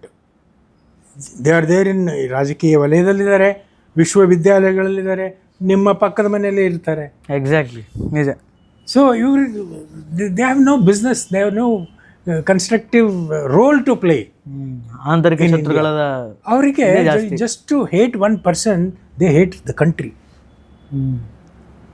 Modi ಮೇಲೆ ಇವ್ರು ಏನು ಅಸಮಾಧಾನ ಇದೆ, ಯಾರೋ ಎಲ್ಲಿಂದನೋ ಬಂದು ಮಾಡ್ತಿದಾರಲ್ಲ, ಇಷ್ಟೊಂದು ಅಭಿವೃದ್ಧಿ ಆಗ್ತಿದೆಯಲ್ಲ, ನಮ್ಮ ಕಾಲದಲ್ಲಿ ನಾವು ಬರೀ ನಮ್ಮ ಕುಟುಂಬನೇ ನೋಡ್ಕೊಂಡು ಇರ್ತಾ ಇದ್ವಿ, ಅದು ನಮ್ಮ ಆಡಳಿತ, ನಮಗೆ ಏನದು ನಮ್ಮ ಹಕ್ಕು, ನಮ್ಮ ಆಡಳಿತ ನಮ್ಮ ಕುಟುಂಬದ ಹಕ್ಕು ಅದು. ಇವ್ರು ಯಾರು, ನಮ್ಮ ಕುಟುಂಬದವರೆಲ್ಲ ಹಿಂಗೆ ಮಾಡ್ತಾ ಇದ್ದಾರಲ್ಲ, ಆ ಒಂದು ಸಿಟ್ಟಿನ ಮೇಲೆ they are hating the entire country and the development. That is the sad part. But ಈಗ ಅವರಲ್ಲೇ ಒಂದು ಒಪಿನಿಯನ್ ಕ್ರಿಯೇಟ್ ಆಗ್ತಾ ಇದೆ. No, what Modi is doing is right, what we are progressing as a country is correct ಅಂಥೇಳಿ they won't stand the test of time. ಅದೇ sir, ಈಗ stand ಮೇಲೇ ಅಸಮಾಧಾನ. ಇನ್ನೂ ಯುದ್ಧ ಪ್ರಾರಂಭ ಆಗಿರಲಿಲ್ಲ, ಮೋದಿ ಗಯಾಬ್, ಎಲ್ಲೋ ಹೋಗ್ಬಿಟ್ರು, ಮೋದಿ ಕಾಣೆ ಆಗ್ಬಿಟ್ರು ಅಂತ ಹೇಳ್ತಾರೆ. ಯುದ್ಧ ಪ್ರಾರಂಭ ಮಾಡಿದ ಮೇಲೆ ಶಾಂತಿ ಮಂತ್ರದ ಉಪದೇಶ ಮಾಡೋಕ್ಕೆ ಬಂದರು. ಸರಿ ಆಯಿತು ಅಂತ ಯುದ್ಧ ನಿಲ್ಲಿಸಿ ಅಂತ ಮತ್ತೊಬ್ರು ಸ್ಟೇಟ್ಮೆಂಟ್ ಕೊಟ್ಟರು. ಸೀಸ್ ಫೈರ್ ಬಂದಮೇಲೆ ನಾನೇನು ಹೇಳಿದ್ದೆ, ಯುದ್ಧ ನಿಲ್ಲಿಸಿ ಅಂತಲೇ ಹೇಳಿದ್ದೆ, ಯಾಕೆ ಮಾಡಬೇಕಿತ್ತು ಯುದ್ಧ ಅಂತ ಮಾತಾಡ್ತಾರೆ. ಅಂದರೆ ಮೋದಿ ಏನು ಮಾಡಿದ್ರು ತಪ್ಪು ಅನ್ನೋ ಥರ ಬಿಂಬಿಸ್ತಾ ಇದ್ದಾರೆ. ನಿಮ್ಮ ನಿಲುವೇನು ಸರ್ ಇದು? ಅಂದರೆ ಎವ್ರಿಥಿಂಗ್ ಈಸ್ ಡಿಪೆಂಡ್ ಆನ್ ಮೋದಿನ, ಅಥವಾ ಆರ್ಮಿಗೂ ತನ್ನದೇ ಆದಂಥ ಒಂದಿಷ್ಟು ಡಿಸಿಷನ್ಸ್ಗಳು ಇರುತ್ತಾ ತೆಗೆದುಕೊಳ್ಳೋದಕ್ಕೆ? ನೋ, ಅವರು ಸಂಪೂರ್ಣ ಸ್ವಾತಂತ್ರ್ಯ ಕೊಟ್ಬಿಟ್ಟಿದ್ದಾರೆ. ಹೌದಾ? ಈ ಹಿಂದೆ ಯಾರು ಈ ಥರ ಸ್ವಾತಂತ್ರ್ಯ ಕೊಟ್ಟಿರಲಿಲ್ಲ ಆರ್ಮಿ? ಇಲ್ಲ, ಖಂಡಿತ ಇಲ್ಲ. ನೋಡಿ, ಈವನ್ ಕಾರ್ಗಿಲ್ ಯುದ್ಧ ಆದಾಗಲೂ, ವಾಜಪೇಯಿ ಅವರು ಪ್ರಧಾನಮಂತ್ರಿ ಆಗಿದ್ದಾಗಲೂ ಅವ್ರು ಹೇಳಿದ್ದು ಏನು ಅಂದರೆ, ಭಾರತೀಯ ವಾಯುಸೇನೆಗೆ at no cost, at no time you should cross LOC. ಹೌದಾ? ವಾಯುಸೇನೆಗೆ ಹಂಗೆ ಕೈ ಕಟ್ಟಬಾರ್ದು. ವಾಯುಸೇನೆ ಸ್ಪೀಡಿನಲ್ಲೇ ಅದು radius of turn it will go into Pakistan. See, ವಾಯುಸೇನೆಯ ಧ್ಯೇಯವಾಕ್ಯ ಏನು ಅಂದರೆ, ನಭಸ್ಪರ್ಶ ದೀಪ್ತಂ ಅನೇಕ ವರ್ಣಂ ಅಂತೇಳಿ. ಓಕೆ, ನಭಸ್ಪರ್ಶ ದೀಪ್ತ ಅನೇಕ ವರ್ಣ ಅಂದರೆ ಪ್ರಪಂಚ, ಈ ನಮ್ಮ ಭಗವಂತನ ವಿಶ್ವರೂಪ. ವಾಯುಸೇನೆಯ ದಾಳಿನೂ ಅಷ್ಟೇ, ಅದೊಂದು ಶತ್ರು ದೇಶಕ್ಕೆ ವಿಶ್ವರೂಪದ ತೋರಿಸ್ಬಿಡ್ಬೇಕು. ಕೇವಲ 20 ನಿಮಿಷದಲ್ಲಿ 14 ನಿಮಿಷ ಬಾಲಾಕೋಟ್ ನಡೆದಿದ್ದು. ಹೌದಾ? Only 14 minutes. That's all. Within 14 minutes they crossed the border, bombed, came back, entered our border. ಶಬಾಷ್. ಸೊ ಅದು ಆ ಒಂದು ವಾಯುಸೇನೆಯನ್ನು ತಡಿ ಹಿಡಿಬಾರ್ದು, ಕೈ ಕಟ್ಟಬಾರ್ದು. ಒಂದು ಕೈಗೆ ಹಿಂದ್ಗಡೆ ಕಟ್ಟಿ ಒಂದೇ ಕೈಯಲ್ಲಿ ನೀವು ಯುದ್ಧ ಮಾಡಿ ಅಂದರೆ that should not happen. That is not happening. But ಅವತ್ತು not happen in Modi's time. ಅಂದರೆ ವಾಜಪೇಯಿ ಅವತ್ತು ಕೈಗಟ್ಟಾಕಿದ್ರು. ಹೌದು, ದಾಟಬಾರ್ದು. ಅದು ತುಂಬ ಹೊಡೆತ ಕೊಡ್ತು ನಮಗೆ. ಹೌದಾ? We would have won the war much earlier, lost less lives. But ಏನು ಮಾಡೋಕ್ಕಾಗುತ್ತೆ, ಅದು ರಾಜಕೀಯ ಒಂದು ಡಿಸಿಷನ್ ಆಗಿದ್ದರಿಂದ we have to abide by it. But now it is very clear, you have the freedom, you go at ಎಲ್ಲಾದರೂ ಹೊಡಿರಿ. And I am accountable. ಆ ಒಂದು ಕಾರ್ಯಾಚರಣೆ ಫೇಲ್ ಆದರೆ ಐ ಆಮ್ ರೆಸ್ಪಾನ್ಸಿಬಲ್. ಮೋದಿ ಹೇಳಿದ್ದು. ನೋ, ದ ಜನರಲ್ ಜನರಲ್ ಅದರಿಂದ they will plan everything very responsibly but with full freedom. Okay sir, ಭಾಳ important ಏನು ಅಂತಂದರೆ ಮತ್ತು ಭಾಳ ಆಕರ್ಷಣೀಯವಾದ ವಿಚಾರ ಏನು ಅಂತಂದರೆ, ಇಬ್ಬರು ವಿಂಗ್ ಕಮಾಂಡರ್ಗಳನ್ನು, ಅದು ಹೆಣ್ಮಕ್ಳನ್ನು ಮುಂದಕ್ಕೆ ಕೂಡಿಸಿ ಲೀಡ್ ಮಾಡಿಸಿದ್ದು. How beauty it is. ಅದ್ರ ಬಗ್ಗೆ ಏನು ಹೇಳ್ತೀರಿ, ಬೀಂಗ್ ಅ ವಿಂಗ್ ಕಮಾಂಡರ್ ಆಗಿ ನೀವು? See everything is thought of. ಸುಮ್ಮನೆ ಅವರು ನೋಡಕ್ ಚೆನ್ನಾಗಿ ಕಾಣ್ತಾರೆ ಅಂತ ಹೇಳಿ ಕುಣಿಸಿದ್ದಲ್ಲ. They are the masters of the game. Yes, exactly. This lady, she is a helicopter pilot. Bhumika Singh. She is an engineer by education and she is a helicopter pilot who flown thousands of hours. Okay. Similarly, other lady, Colonel Qureshi. ಅವರೆಲ್ಲ such fantastic career they have. They are not showpieces. What they are stating is ಯಾವತ್ತೇನಾಯಿತು ಅಷ್ಟೇ. ಅವ್ರು ಜಾಸ್ತಿ when the DGMO ಈ ಯಾವ 3 ಜನ ಬಂದರು ಜನರಲ್ಗಳು, air marshal and admiral, then they went freely. Pramod ಇವರವರೆಲ್ಲ ಅಲ್ಲ, ಅವರು ಹೇಳಿದ್ರು what we did and what is likely our future. We are only fit the target and we are not here to count the bodies. Excellent line sir. ನನಗೆ ನಿಜವಾಗ್ಲೂ ಆ line ಕೇಳಿದಾಗ ಹೌದು ಗೂಸ್ಬಂಪ್ ಬಂದ್ಬಿಡ್ತು. ಯಾಕಂದರೆ ಸೀಸ್ ಫೈರ್ ನಿಜವಾಗಲೂ ಅನೌನ್ಸ್ ಆದಾಗ ಅಥವಾ ಯುದ್ಧ ಮಾಡಬಾರ್ದು ಅನ್ನುವಂಥ ಮನಸ್ಥಿತಿ ಈ ಥರ ಮಾತು ಬರಲ್ಲ ಬೇಸಿಕಲಿ. ಅದಾದ್ಮೇಲೆ ಮೋದಿ ಹೇಳ್ತಾರೆ ವಹಾ ಸೆ ಗೋಲಿ ಚಲೇಗಿ ಯಹಾ ಸೆ ಬಿ ಗೋಲಿ ಚಲೇಗ ಅಂತ ಮಾತು ಕೊಡ್ತಾರೆ ಮೋದಿ. ಅಂದರೆ ಆ ಕಡೆಯಿಂದ ಗುಂಡು ಬಂದರೆ ಈ ಕಡೆಯಿಂದನೂ ಗುಂಡು ಹಾರುತ್ತೆ. ಅಂದರೆ ಅಪ್ಕಮಿಂಗ್ ಡೇಸಲ್ಲಿ ಯುದ್ಧ ಆಗುವಂತಹ ಲಕ್ಷಣ ಕಾಣುತ್ತಾ? ಮತ್ತೆ operation Sindoor is not over, it is a temporary. ನಾವು ಆರ್ಮಿ ಇದರಲ್ಲಿ ಏನು ಹೇಳ್ತೀವಿ, tactical. Operation Sindoor is not over yet. ಭಾಳ ಕೇಳೋದಕ್ಕೆ ಇಂಪಾಗಿದೆ. ಓಕೆ, ಇದರಲ್ಲಿ ಸೀಸ್ ಫೈರ್ ಅಂತ ಬಹಳ ಲೂಸಾಗಿ ಅಥವಾ ಜನರಿಕ್ ಟರ್ಮ್ ಯೂಸ್ ಮಾಡ್ತೀವಿ. What we call in military is a tactical pause. We are taken a pause. Okay, so that may be we will get some more. Sir, ನನಗೊಂದು ವಿಚಾರ, either it's true or false, ನೀವೇ ಹೇಳಬೇಕು. ಪಾಕಿಸ್ತಾನ ಬೇರೆ ಬೇರೆ ದೇಶಗಳಿಗೆ ಸಹಾಯ ಕೇಳಿತ್ತಂತೆ, ಯುದ್ಧಕ್ಕೆ ಉಪಕರಣಗಳ ಬೇಕಾಗಿದೆ ಅಂತ. ಅದನ್ನು ತಯಾರಿ ಮಾಡ್ಕೊಳ್ಳೋದಕ್ಕೆ ಅವ್ರ ಹತ್ರ ಸಮಯ ಇರಲಿಲ್ಲ. ಈ ಚೀನಾದಿಂದ ಏನಾದರೂ ವೆಪನ್ಸ್ಗಳ ಎಕ್ಸ್ಪೋರ್ಟ್ ಆಗಬೇಕು ಅಂತಂದ್ರೂ ಅದಕ್ಕೊಂದು 15 ದಿನ 10 ದಿನ ಟೈಮ್ ಬೇಕಾಗುತ್ತೆ. ಬೇರೆ ದೇಶದಿಂದ ಬರೋದಕ್ಕೂ ಟೈಮ್ ಬೇಕಾಗುತ್ತೆ. ಆ ಕಾರಣಕ್ಕೆ ಅವರು ಸೀಸ್ ಫೈರನ್ನು ಅನೌನ್ಸ್ ಮಾಡಿಸ್ಕೊಂಡ್ಬಿಟ್ಟು, ಅಂದರೆ ಸದ್ಯಕ್ಕೊಂದು ಬ್ರೇಕನ್ನು ತಗೊಂಡ್ಬಿಟ್ಟು ಈ ಟೈಮಲ್ಲಿ ಎಲ್ಲ ರೆಡಿ ಮಾಡಿಕೊಂಡು ಮತ್ತೇನಾದರೂ ಯುದ್ಧಕ್ಕೆ ಬರ್ತಾರೆ. ಯಾರು ಕೊಡ್ತಾರೆ? ಚೀನಾ ಕೊಡ್ತಾರಾ? China is China is A real estate rowdy. ಅವರಿಗೆ ಯಾವ ದಾನ ಧರ್ಮ ಮಾಡಲ್ಲ ಅವರು. If they build a dam, they will take over the dam and take out. ಅಲ್ಲ, ಈಗ IMF ಲೋನ್ ಕೊಡೋಕೆ ರೆಡಿ ಆಗಿದೆ ಪಾಕಿಸ್ತಾನಕ್ಕೆ. ಸೊ ಆ ದುಡ್ಡನ್ನು ತೆಗೆದುಕೊಂಡು ಚೀನಾ ಕಡೆಯಿಂದ ಏನಾದರೂ ದುಡ್ಡಿಂದ ವ್ಯವಹಾರ ಈಗ ಆ ಥರ ಏನಾದರೂ ನಮ್ಮ ವಿದೇಶಾಂಗ ಸಚಿವಾಲಯದಲ್ಲಿ ಇದ್ರ ಬಗ್ಗೆನೂ ನಡೀತಾ ಇದೆ. ಹೌದಾ? How to monitor where they are spending that money. ಶಾಬಾಷ್. You have to spend. ಎಲ್ಲಿ ಖರ್ಚು ಮಾಡ್ತಾ ಇದ್ದಾರೆ ಅನ್ನೋದನ್ನು ಕಂಡುಹಿಡಿಬೇಕು. This is not first time, this is 24th time. ಹೌದಾ? They are depending on. ಆಮೇಲೆ ಏನಾಗ್ತದೆ ಅಂದರೆ ನೋಡಿ, ಈ ಪಾಕಿಸ್ತಾನಿ ಜನರಲ್ಗಳೇನಿದ್ದಾರೆ, they live a life of lavishness. ಅವರು ಈ ಥರ ಈ ಬಜೆಟ್ಗಳಲ್ಲಿ ಬಂದಾಗ ಅವರು ಖರ್ಚು ಮಾಡೋದೇ ಅವರ ಒಂದು ಪ್ರಾಪರ್ಟಿಗಳ ಮೇಲೆ. ಅವರು ದುಬೈ ಪ್ರಾಪರ್ಟಿಯಲ್ಲಿ ಖರ್ಚು ಮಾಡ್ತಾರೆ, ಲಂಡನ್ನಲ್ಲಿ ಇರೋ ಪ್ರಾಪರ್ಟಿಗಳ ಮೇಲೆ ಖರ್ಚು ಮಾಡ್ತಾರೆ. ಆಮೇಲೆ every general is A business man Deere. ಆಮೇಲೆ ಸೈನಿಕರಿಗೆ ಅವರು ಯುದ್ಧದ ಒಂದು ಸಾಂಪ್ರದಾಯಿಕ ಯುದ್ಧ ಶೈಲಿನ ಮರ್ತಾ ಬಿಟ್ಟಿದ್ದಾರೆ. ಯಾಕಂದರೆ they work in their pizza factory, they work in the general. And general is A business man Deere. ಈ ಓನ್ಸ್ ಪಿಜ್ಜಾ ಫ್ಯಾಕ್ಟ್ರೀಸ್. ಅಂದರೆ ನಮ್ಮ ಯೋಧರ ಲೈಫ್ ಸ್ಟೈಲ್ ಥರ ಅಲ್ಲಿಲ್ಲ, ಮರ್ತು ಬಿಟ್ಟಿದ್ದಾರೆ ಅವ್ರು ಇದ್ದದ್ದು. Look at the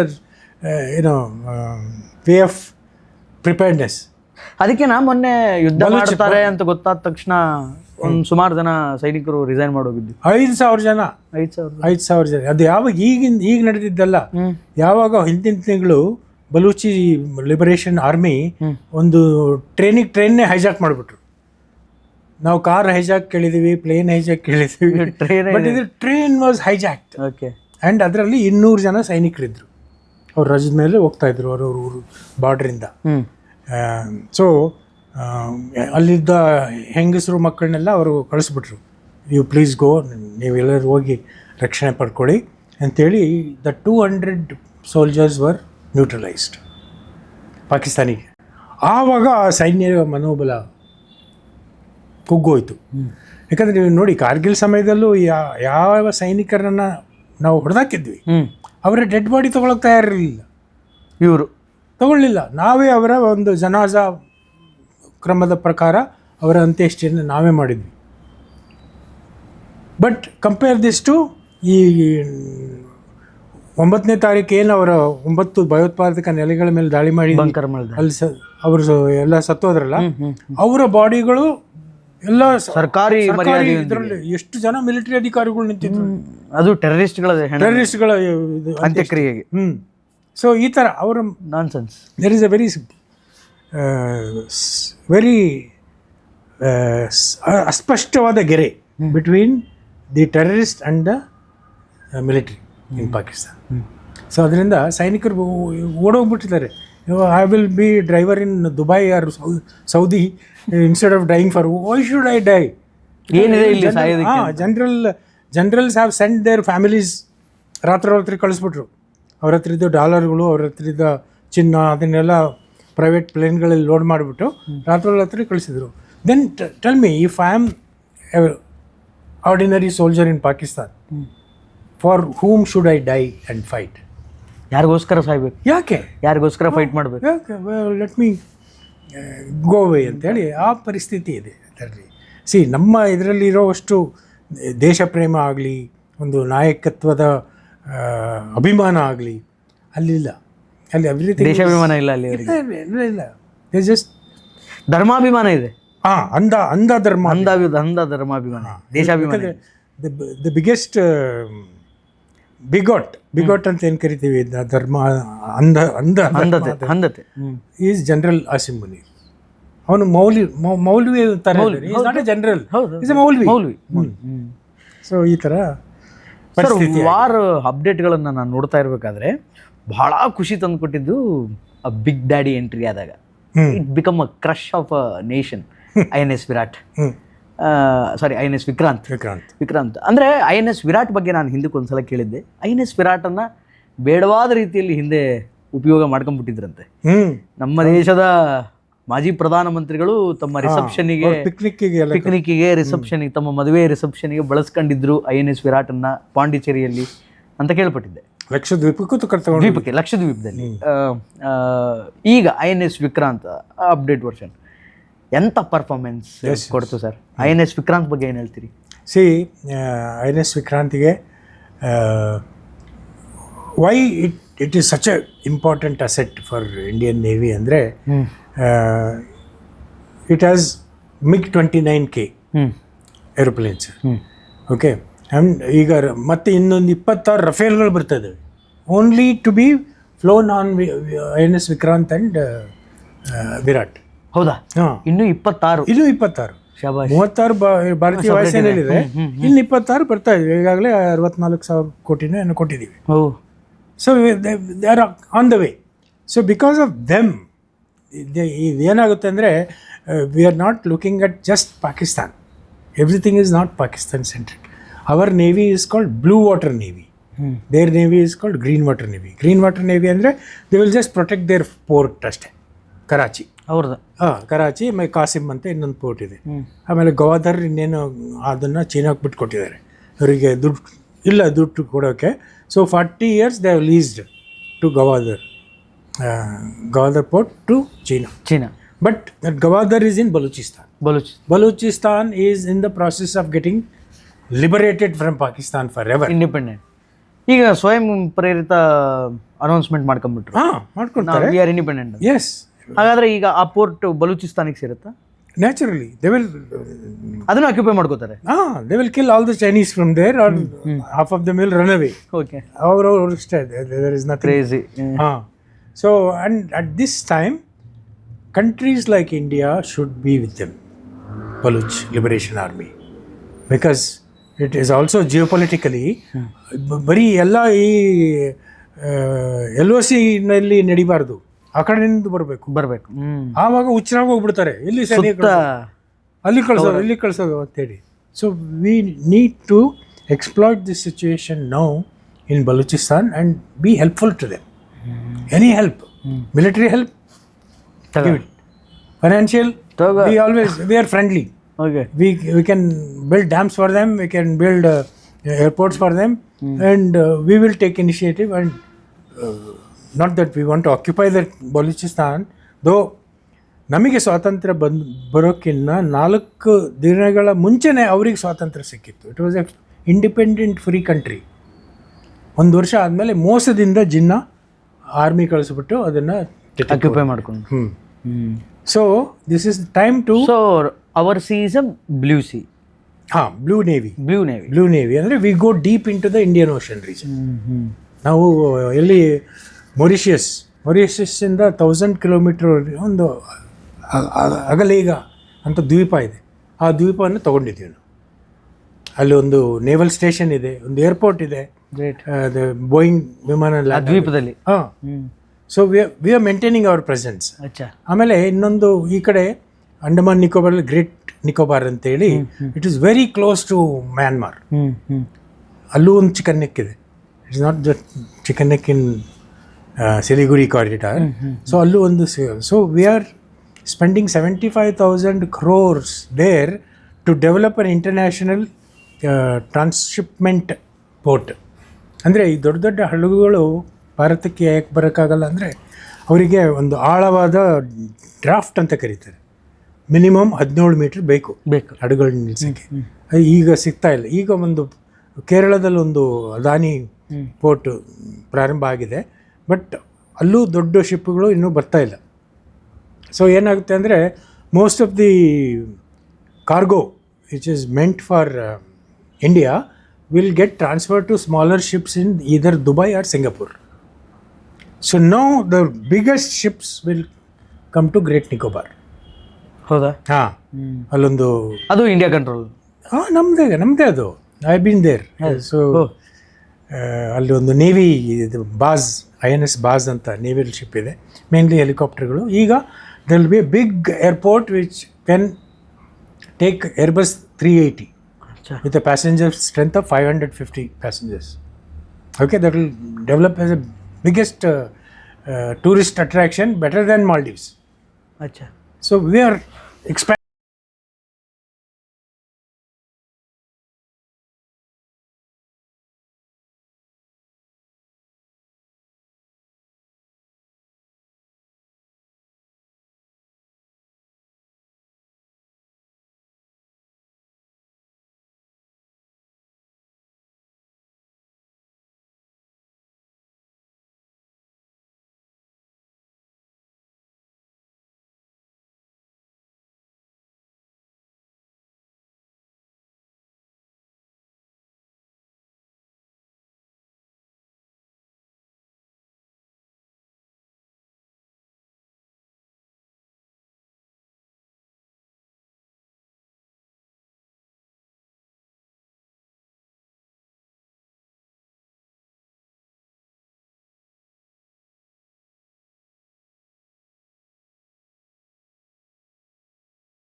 Humanly, it is not possible to sustain for more than few months. But ಅವರ ಒಂದು ಮಾನಿಟರಿಂಗ್ ಸಿಸ್ಟಮ್ ಏನಿದೆ, even soldier who's sitting in middle of the night, his body temperature is measured by a satellite and given to the doctor. Great. ಯಾಕೆ ನೋಡಿ, ಯಾಕೋ ದೇಹ ಜ್ವರ ಬಂದಿದೆ ಅಥವಾ ತಣ್ಣಗಾಗ್ತಾ ಇದೆ. That is the kind of welfare we look after. That is the kind of confidence he gets. ಸರಿ, ನಾನು ಏನಾದರೂ ಆರೋಗ್ಯದಲ್ಲಿ ವ್ಯತ್ಯಾಸ ಆದರೆ ನನಗೆ ರಕ್ಷಣೆ ಇದೆ ಅಂಥೇಳಿ. Life is really tough. So if you are joining army, navy, air force, it is not 9 to 5 job. It is soldier is never on leave. Leave 9 ರಿಂದ 5 ಗಂಟೆ ತನಕ ಕೆಲಸ ಅಲ್ಲ. Soldier is always on duty. Even if is at home, he can be called in Anytime. matter of few hours. So that is but what keeps the morale of the soldier is the love for his country. ದೇಶದ ಮೇಲೆ ಪ್ರೇಮ ಇರಬೇಕು. I will come what may, I will be there ಅಂತೇಳಿ. So ಅದನ್ನು ನಾವು ಅರ್ಥ ಮಾಡ್ಕೋಬೇಕು. ಯಾವಾಗ ಈ ಪೊಲಿಟಿಕಲ್ ಇದರಲ್ಲಿ ಈ ಒಂದು ಕಳ್ಳಾಟ, ಈ ಒಂದು ಸುಳ್ಳು, ಚೈನಾ ಕಾ ಸೋಲ್ಜರ್ಸ್ ಹಮಾರಾ ಸೋಲ್ಜರ್ಸ್ಗೂ ಪೀಟ್ ರಹೆ ಅಂತ ಒಂದು ರಾಹುಲ್ ಗಾಂಧಿ ಹೇಳಿಕೆ ಕೊಟ್ಟನಲ್ಲ, ಅದರಿಂದ ಎಷ್ಟು ನಮಗೆ ಹೇಸಿಗೆ ಬರುತ್ತೆ ಅಂತ ಜನಗಳ ಮೇಲೆ. Is it the way political leader talks about our soldiers? ನಮ್ಮ ದೇಶ ಸೈನಿಕರ ಬಗ್ಗೆ ಅವ್ರ ಮನೋಬಲ ಕುಗ್ಸೋ ಯಾವ ಪ್ರಯತ್ನನೂ ಮಾಡಬಾರ್ದು. They are ready to sacrifice themselves. But ಅವ್ರಿಗೆಲ್ಲ ಮನೋಬಲ ಕುಗ್ಗಲ್ಲ. ಪೊಲಿಟಿಕಲ್ ಸ್ಟೇಟ್ಮೆಂಟ್ಗಳನ್ನ ದೇ ನೆವರ್. ಒಂದು ಸಮಯದಲ್ಲಿ ಇತ್ತು, ಏನು ಮಾಡಿದ್ರು ಆ ಕಡೆಯಿಂದ ಅಬ್ಜೆಕ್ಷನ್ ಬರೋದು. ಅಲ್ಲೊಂದು DBO ಅಂತ ಹೇಳಿದೆ ಲಡಾಖ್ನಲ್ಲಿ, just to the north of Leh, Daulat Beg Oldi ಅಂತೇಳಿ. When we use to have some American aircrafts called packet, ಅಲ್ಲಿ ಅದನ್ನು ಲ್ಯಾಂಡ್ ಮಾಡ್ತಿದ್ರು ಆಗಿನ ಕಾಲದಲ್ಲಿ.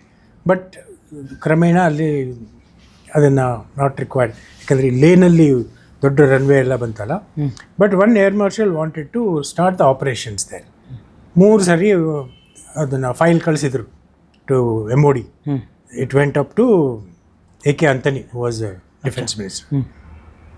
ಹಿ returned it, no, not required, ಬೇಡ. ಆಮೇಲೆ ಜನರಲ್ ಏರ್ ಮಾರ್ಷಲ್ ಪ್ರಭಾತ್, ಹೆಸರು ಮರ್ತೋಗ್ತಾ ಇದೆ, he passed away recently. He said hell with you, we need this runway for operational use ಅಂತೇಳಿ ಹಿ ಸ್ಟಾರ್ಟೆಡ್ ದ ಆಪರೇಷನ್. ಹೌದಾ? ಅಂದ್ರೆ ಪೊಲಿಟಿಕಲ್ ಕ್ರಾಸ್ ಮಾಡಿ. Today it is one of the major airports in Ladakh. Great. So that is the thing. When you don't understand our requirement, we will cross the Lakshman Rekha and do what we want. ಈಗೆಲ್ಲ political ಸ್ಟೇಟ್ಮೆಂಟ್ಗಳಿಗೆ care ಮಾಡಲ್ಲ. ಯಾರು care ಮಾಡಬಾರ್ದು. This is okay. ಅಲ್ಲಿ ನಾವು ಒಂದು ಸಿ ಈ 0.5 ಇದರಲ್ಲಿ ಮೀಡಿಯಾನು ಬರುತ್ತೆ. Okay, lot of media houses are owned by this ಈ ಎಡಚಾರ ಸಿದ್ಧಾಂತದ ಇಟ್ಕೊಂಡಿರೋರು. ಸೊ there is a time people used to take them seriously, but I don't think anymore. Thank you sir.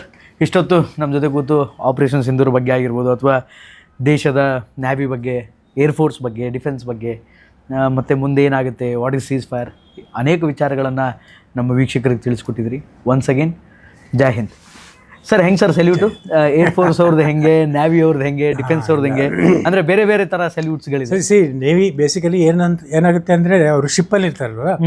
So ನಮ್ಮದು ಸೈನ್ಯಗಳಲ್ಲಿ ಜೋರಾಗಿ ಸ್ಟ್ಯಾಂಪ್ ಮಾಡಿಬಿಟ್ಟು ದೆನ್ ಖಡಕ್ ಅಂತ ಸಲ್ಯೂಟ್. ಅವರು they just click their heels. ಯಾರು? ನೇವಿಯವರು ಪಾದಗಳನ್ನು ಜೋಡಿಸ್ತಾರೆ. ದೇ ಆರ್ ಶಿಪ್ ಅಲ್ವಾ, ಜಾಸ್ತಿ ಹೊಡೆದ್ರೆ ಮತ್ತೆ ಶಿಪ್ ಇದಾಗುತ್ತೆ. Okay, metal like. So then they do this their hat is peak cap alva. So they can't do this hing torsala. So they do this same. Narendra Modi avaru ide tara salute because he is an ex NCC cadet. Oh, nice. Okay. So he does that. So Air Force we show our palm idan torsa. And army nu ashte defense state. So ಈ ಥರ I mean ನಮ್ಮದೇ ಒಂದಿಷ್ಟು ಟ್ರೆಡಿಷನ್ಗಳು ಮಾಡ್ಕೊಂಡಿರ್ತೀವಿ. Exactly. And some of them carry on without questioning, ಯಾಕೆ change ಮಾಡಬೇಕು ಅಂತೇಳಿ. Okay. So thank you very much. Thank you so much sir. ಒಟ್ಟಾರೆಯಾಗಿ ಇದು ವಿಂಗ್ ಕಮಾಂಡರ್ ಸುದರ್ಶನ್ ರವರ ಮಾತು. ಮುಂದಿನ ಪಾಡ್ಕಾಸ್ಟ್ಗೆ ಮತ್ತೊಬ್ಬ ಅತಿಥಿಗಳನ್ನು ಕರ್ಕೊಂಡು ನಿಮ್ಮ ಮುಂದೆ ಬರ್ತೀನಿ. ಅಲ್ಲಿವರೆಗೂ ನೋಡ್ತಾ ಇರಿ ಬಿಯಾಂಡ್ ಲಿಮಿಟ್ಸ್. ಲೈಕ್ ಮಾಡಿ, ಶೇರ್ ಮಾಡಿ, ಸಬ್ಸ್ಕ್ರೈಬ್ ಮಾಡಿ. ನಮಸ್ಕಾರ.